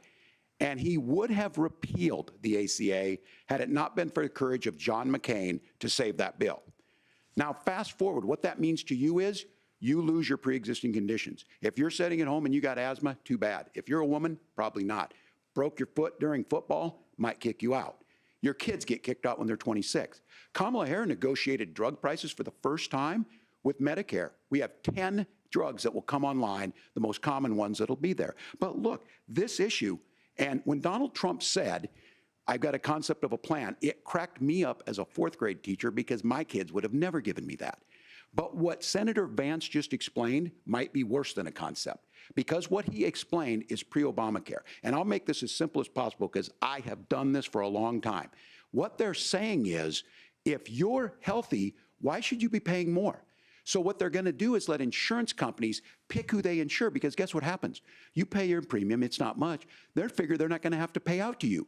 But those of you a little older, gray, got cancer, you're going to get kicked out of it. That's why the system didn't work. Kamala Harris will protect and enhance the ACA. That's a lie. Governor, thank you. Senator, you have not yet explained how you would protect people with pre-existing conditions or laid out that plan. Well, look, we currently have laws and regulations in place right now that protect people with pre-existing conditions.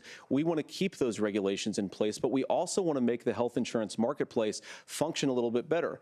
Now, what Governor Walz just said is actually not true. A lot of what happened and the reason that Obamacare was crushing under its own weight is that a lot of young and healthy people were leaving the exchanges. Donald Trump actually helped address that problem, and he did so in a way that preserved people's access to coverage who had pre-existing conditions.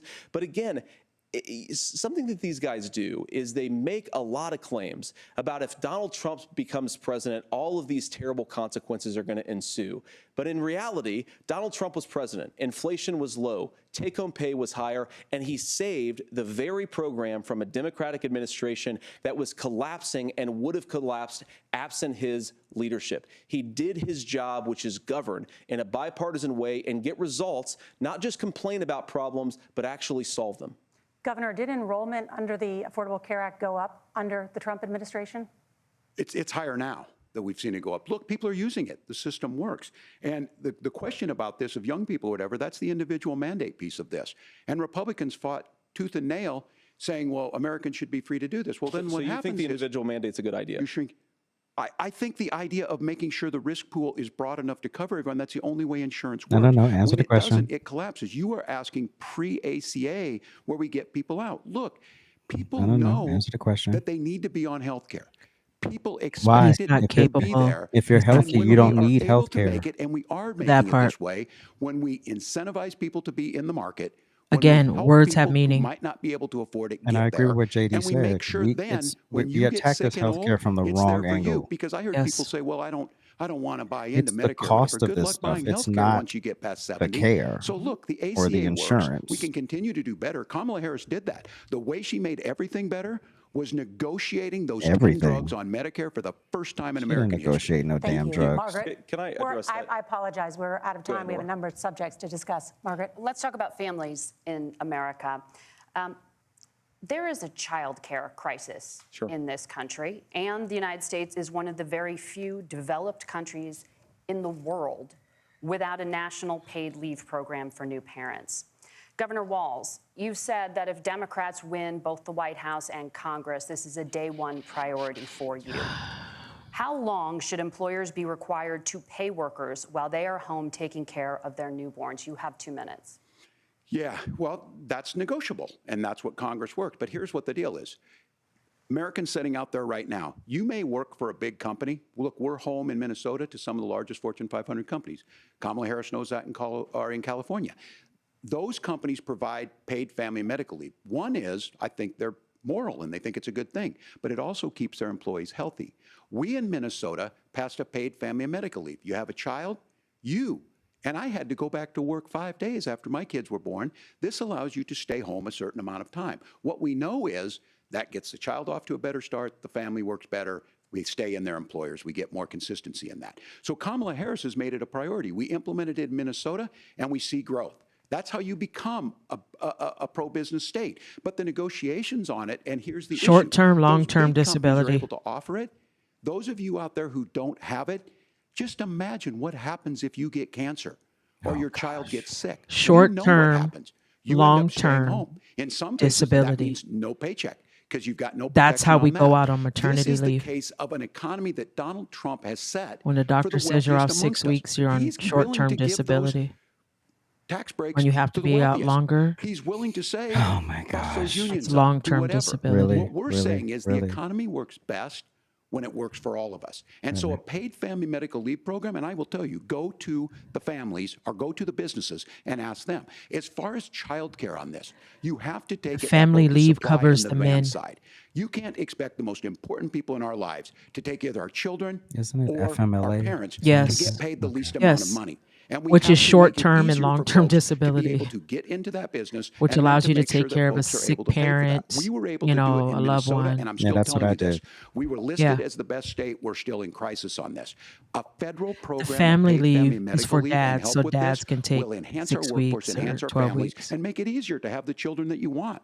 Governor, your time is up. Thank Senator, God. do you support a national paid leave program? And if so, for how long should employers be mandated to pay their employees while they are home taking care of their newborn? You have 2 minutes. Yeah, well, first of all, Margaret, a number of my Republican colleagues and some Democrats, too, have worked on this issue. And I think there is a bipartisan solution here because a lot of us care about this issue. I mean, look, I speak from this very personally because I'm married to a beautiful woman who is an incredible mother to our 3 beautiful kids, but is also a very, very brilliant corporate litigator. And I'm so proud of her. But being a working mom, even for somebody with all of the advantages of my wife, is extraordinarily difficult.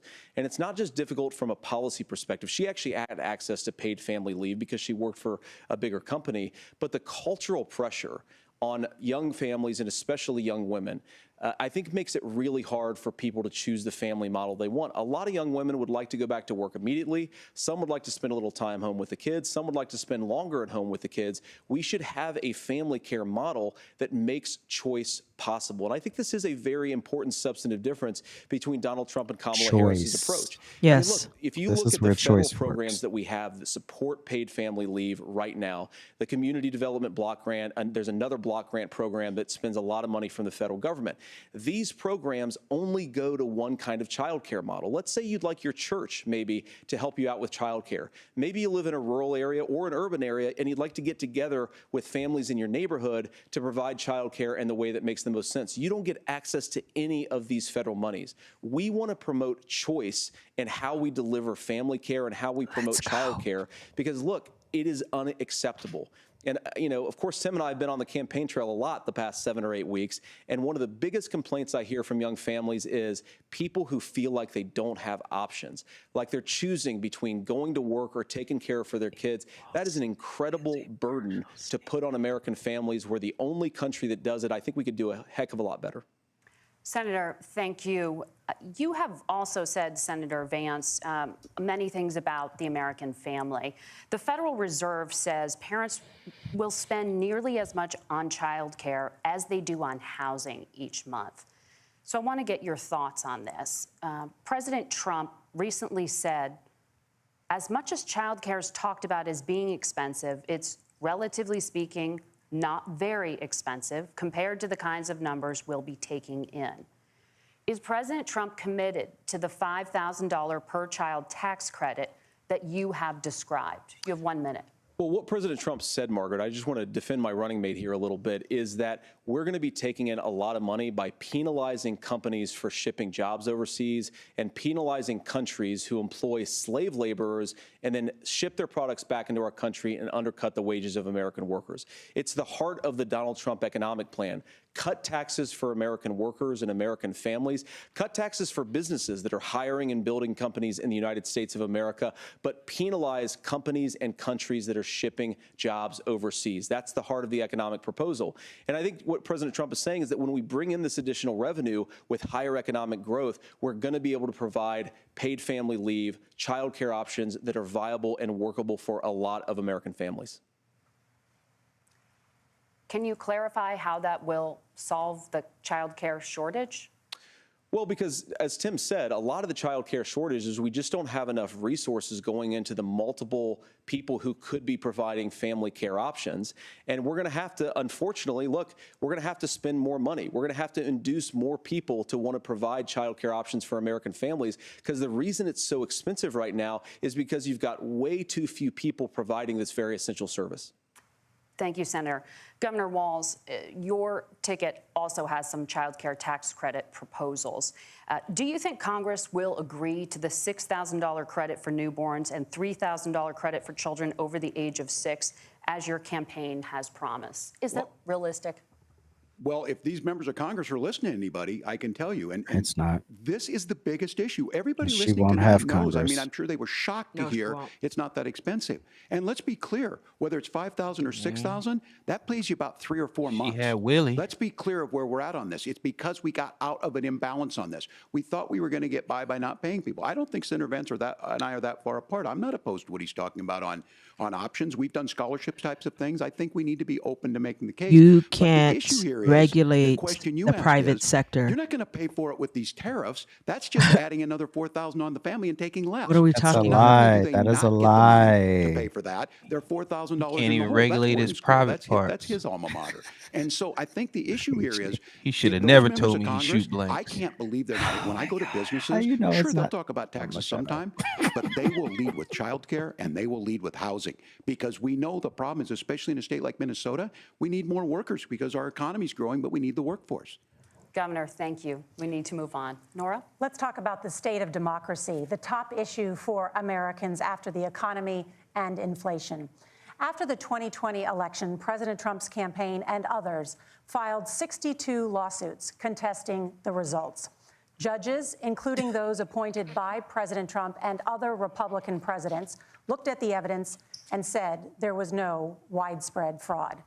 The governors of every state in the nation, Republicans and Democrats, certified the 2020 election results and sent a legal slate of electors to Congress for January 6th. Senator Vance, you have said you would not have certified the last presidential election and would have asked the states to submit alternative electors. That has been called unconstitutional and illegal. Would you again seek to challenge this year's election results, even if every governor certifies the results? I'll give you 2 minutes. Well, Nora, first of all, I think that we're focused on the future. We need to figure out how to solve the inflation crisis caused by Kamala Harris's policies, make housing affordable, make groceries affordable, and that's what we're focused on. But I want to answer your question because you did ask it. Look, what President Trump has said is that there were problems in 2020, and my own belief is that we should fight about those issues, debate those issues peacefully in the public square, and that's all I've said, and that's all that Donald Trump has said. Remember, he said that on January the 6th, the protesters ought to protest peacefully. And on January the 20th, what happened? Joe Biden became the president. Donald Trump left the White House. And now, of course, unfortunately, we have all of the negative policies that have come from the Harris-Biden administration. I believe that we actually do have a threat to democracy in this country, but unfortunately, it's not the threat to democracy that Kamala Harris and Tim Walz want to talk about. It is the threat of censorship. It's Americans casting aside lifelong friendships because of disagreements over politics. It's big technology companies silencing their fellow citizens. And it's Kamala Harris saying that rather than debate and persuade her fellow Americans, she'd like to censor people who engage in misinformation. Amen. I think that is a much bigger threat to democracy than anything that we've seen in this country in the last 4 years, in the last 40 years. Now, I'm really proud, especially given that I was raised by two lifelong blue-collar Democrats, to have the endorsement of Bobby Kennedy Jr. and Tulsi Gabbard, lifelong leaders in the Democratic coalition. And of course, they don't agree with me and Donald Trump on every issue. We don't have to agree on every issue, but we're united behind a basic American First Amendment principle that we ought to debate our differences. We ought to argue about them. We ought to try to persuade our fellow Americans. Kamala Harris is engaged in censorship at an industrial scale. She did it during COVID. She's done it over a number of other issues. And that, to me, is a much bigger threat to democracy than what Donald Trump said when he said that protesters should peacefully protest on January the 6th. Governor? Let's go. Well, I've enjoyed tonight's debate, and I think there was a lot of commonality here. And I'm sympathetic to misspeaking on things, and I think I might have with the senator. Me too, man. There's one though that this one is troubling to me, and I say that because I think we need to tell the story. Donald Trump refused to acknowledge this. And the fact is that I don't think we can be the frog in the pot and let the boiling water go up. He was very clear. I mean, he lost this election. What the fuck does that mean? And he said he didn't. It meant George Floyd did it. 140 police officers were beaten at the Capitol that day. Some with the American flag, several later died. And it wasn't just in there. In Minnesota, a group gathered on the state capitol grounds in St. Paul and said, we're marching to the governor's residence and there may be casualties. The only person there was my son and his dog, who was rushed out crying by state police. That issue, and Mike Pence standing there as they were chanting, Emotionalism.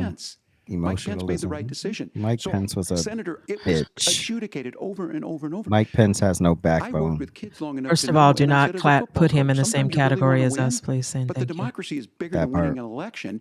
You shake hands, and then you try and do everything you can And to Trump help saw the he other was side weak. win. No, That's no. why he got rid of what him. was at I stake don't here. shake hands Now, the if you thing I'm did me. most No, concerned no, about no. is If you're gonna do me, the idea that Wait a minute, what? Do me, imprisoning baby. your political opponents, already laying the groundwork Oh. for people not accepting this. And a president's words matter. A president's words matter. People hear that.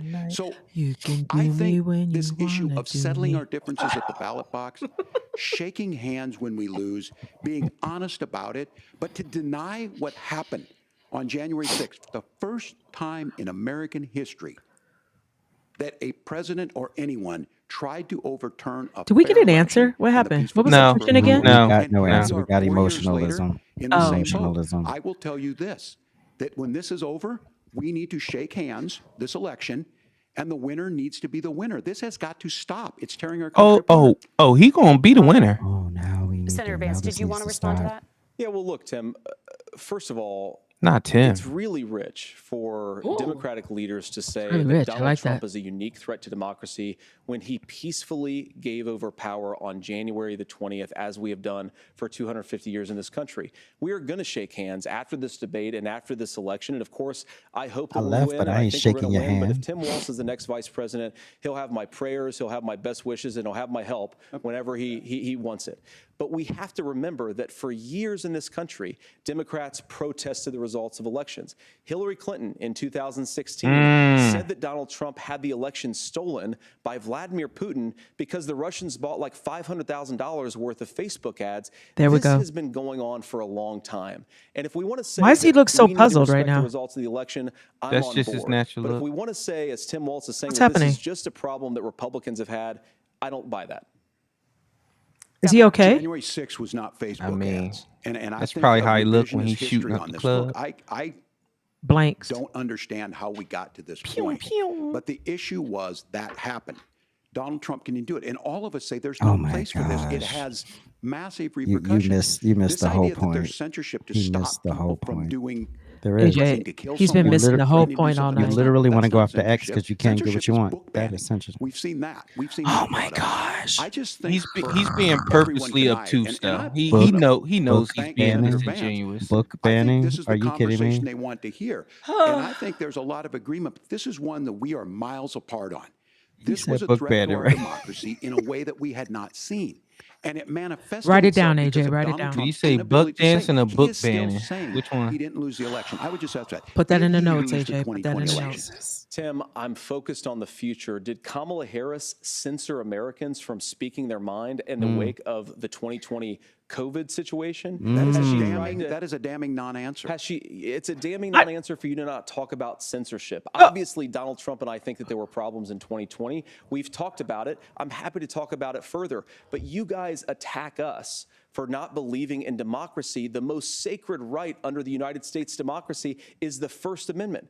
You yourself have said there's no First Amendment right to misinformation. Kamala Harris wants to use the threatening or power hate of speech. government and big tech to silence people from speaking their minds. That is a threat to democracy that will long outlive this present political moment. I would like Democrats and Republicans to both reject censorship. Let's persuade one another. Let's argue about ideas, and then let's come together afterwards. You can't yell fire in a crowded theater.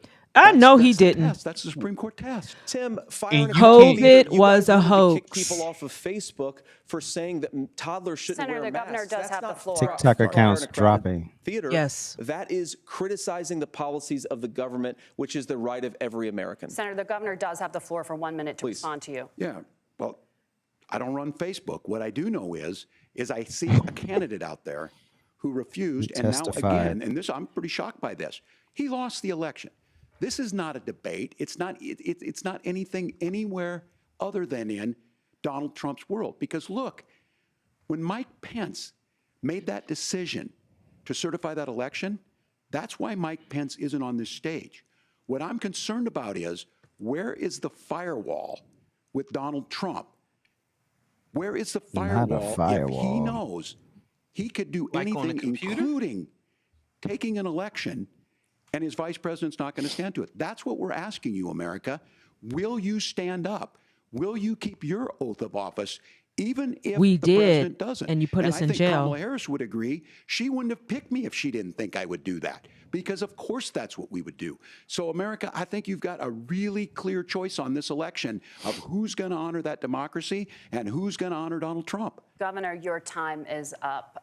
Thank you, gentlemen. We will be right back with both of our candidates. The CBS News vice presidential debate continues. Well. So, what are our thoughts so far?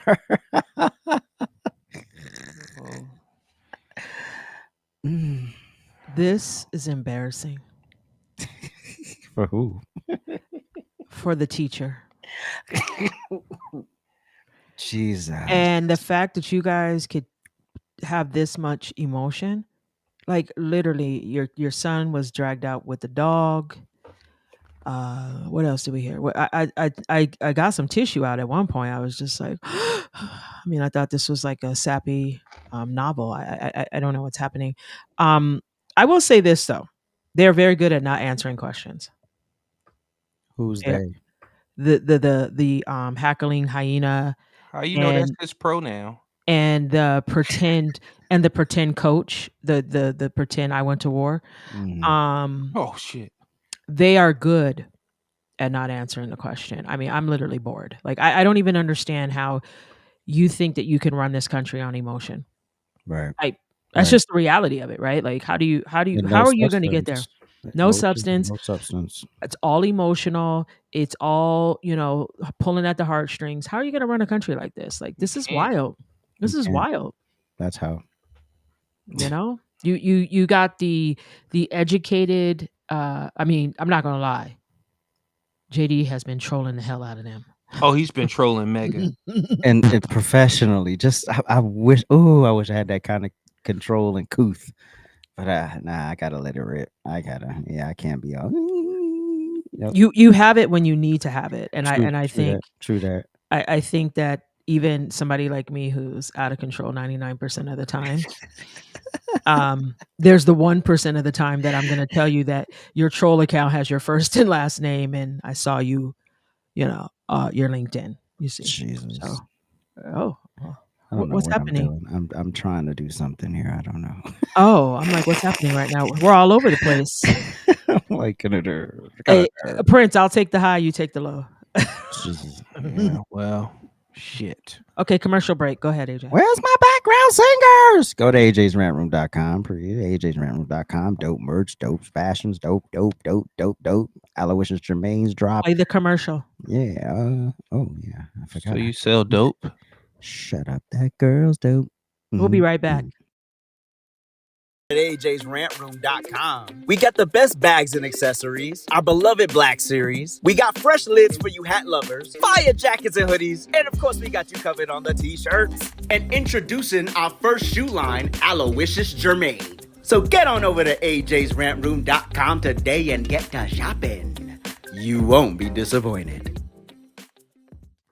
Get to shopping. Let's go. Get to shopping.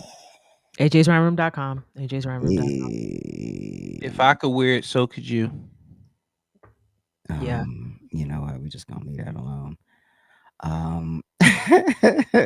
JD got the dub here. Like, I don't know what else they got to talk about. It's not even close. Is it closing? Are they closing now? It has to be the closing. I think we're coming back to the closing.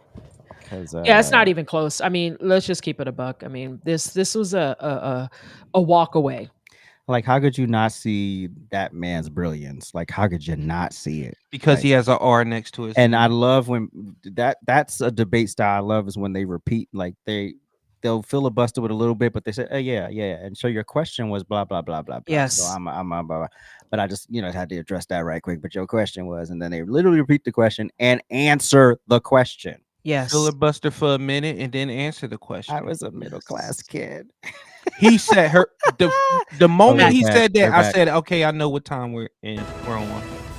Welcome back to the CBS News vice presidential debate. It is now time for the closing statement. Senator Vance won the virtual coin toss and elected to go last. So, Governor Walz, you are first. You have 2 minutes. Well, thank you, Senator Vance. Thank you to CBS News. And most importantly, thank you to all of you. If you're still up and the folks who miss Dancing with Our Stars, I appreciate it. But look, the support of the democracy matters. It matters that you're here. And I'm as surprised as anybody of this coalition that Kamala Harris has built, from Bernie Sanders to Dick Cheney to Taylor Swift, and a whole bunch of folks in between there. And they don't all agree on everything, but they are truly optimistic people. They believe in a positive future of this country and one where our politics can be better than it is. And I have to tell you, that better than it is the sense of optimism that there can be an opportunity economy that works for everyone, not just to get by, but to get ahead. And the idea that freedom really means something. Not the freedom of government to be in your bedroom or exam room, but the freedom for you to make choices about yourself. Now, look, we all know who Donald Trump is. He's told us, and as Maya Angelou said, believe him when he told you that. His first inaugural address talked about American carnage, and then he spent 4 years trying to maybe do that. Senator Vance tonight made it clear he will stand with Donald Trump's agenda. He will continue to push down that road. Excuse me. Kamala Harris gives us a different option. Now, I'll have to tell you, I'm going to be careful about the quotes, but there's one that Senator Vance said that does resonate with me. He said, Donald Trump makes the people I care about afraid. A lot of America feels that way. We don't need to be afraid. Franklin Roosevelt was right. All we have to fear is fear itself. Kamala Harris is bringing us a new way forward. She's bringing us a politics of joy. She's bringing real solutions for the middle class, and she's centering you at the heart of that. All the while asking everyone, join this movement, make your voices heard.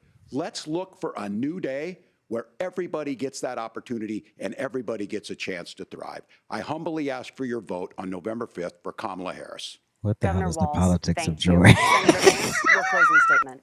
Well, I want to thank Governor Walz, you folks at CBS, and of course the American people for tuning in this evening. And one of the issues we didn't talk about was energy. And I remember when I was being raised by my grandmother, when she didn't have enough money to turn on the heat some nights because Ohio gets pretty cold at night and because money was often very tight. And I believe, as a person who wants to be your next vice president, that we are a rich and prosperous enough country where every American, whether they're rich or poor, ought to be able to turn on their heat in the middle of a cold winter night. That's gotten more difficult thanks to Kamala Harris's energy policies. I believe that whether you're rich or poor, you ought to be able to afford a nice meal for your family. That's gotten harder because of Kamala Harris's policies. I believe that whether you're rich or poor, you ought to be able to afford to buy a house. You ought to be able to live in safe neighborhoods. You ought to not have your communities flooded with fentanyl. And that, too, has gotten harder with because of Kamala Harris's policies. Now, I've been in politics long enough to do what Kamala Harris does when she stands before the American people and says that on day one, she's going to work on all these challenges I just listed. She's been the vice president for 3.5 years. Day one was 1,400 days ago, and her policies have made these problems worse.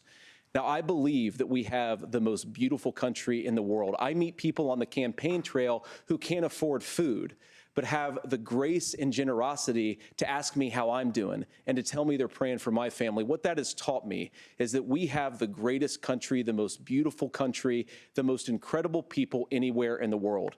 But they're not going to be able to achieve their full dreams with the broken leadership that we have in Washington. They're not going to be able to live their American dream if we do the same thing that we've been doing for the last 3.5 years. We need change. We need a new direction. We need a president who has already done this once before and did it well. Please vote for Donald Trump. And whether you vote for me or vote for Tim Walz, I just want to say I'm so proud to be doing this, and I'm rooting for you. God bless you, and good night. Senator Vance, thank you. And thank you both for participating in the only vice presidential debate of this election cycle. I'm Margaret Brennan. And I'm Nora O'Donnell. And a reminder, there are just 35 days until Election Day. Please get out and vote. And for all of us here at CBS News, thank you and good night. All right. Well, that's it. That's it. It was civil. Mm-hmm. Yeah, I will say that. But if you came out of this still saying, and that's your team, something ain't working. Let them have it, AJ. Let them have it. Let them have it. Something ain't working. The Yeah. substance, the ability to answer the question. Yeah. To press homeboy when he wasn't answering the question. And I love when he said, I'll answer the question. Because clearly you didn't. That part. Okay. It was beautiful. JD, I'm because when they first picked him, I was like, oh. Yep. He I did wasn't well. familiar with your game. Yeah. I was like, oh, okay. So tonight I got it. I understood. I understand. Okay, JD, you that guy. You that guy. And I understood why you got the job, All because right. everybody just thought you got it because you was white. Remember that? I mean, that's Right, 80% of it. right. But Probably 87, Prince. Probably 87.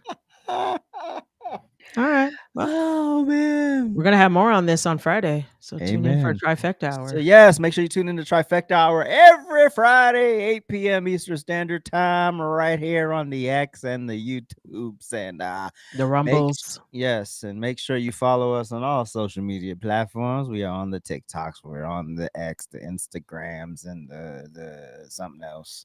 But just put Trifecta Hour in the search, Rumble, and those things. Yeah. I just want to say too, before we get out of here, that we appreciate everybody hanging out with us. Yes, especially you on X. We see you on X. Yes, X is popping. X is on fire. Yeah, we appreciate you guys. And next time, X, can you type into the comments so we can see you and say hi and shout you out? We appreciate all of you. You know what it is with X is because, well, I know when I watch like lives from my phone, I just put it like this and just watch it, and it's hard. You don't really type. So that's probably another reason why people don't. I know, but it would be nice if if everyone would type and say hi. At least say hi, because there's so many of you on X. But we appreciate you guys. We'll see you on Friday. Facts on facts on facts. See you Friday. We ain't got no closing yet at the Rant Room, so we out.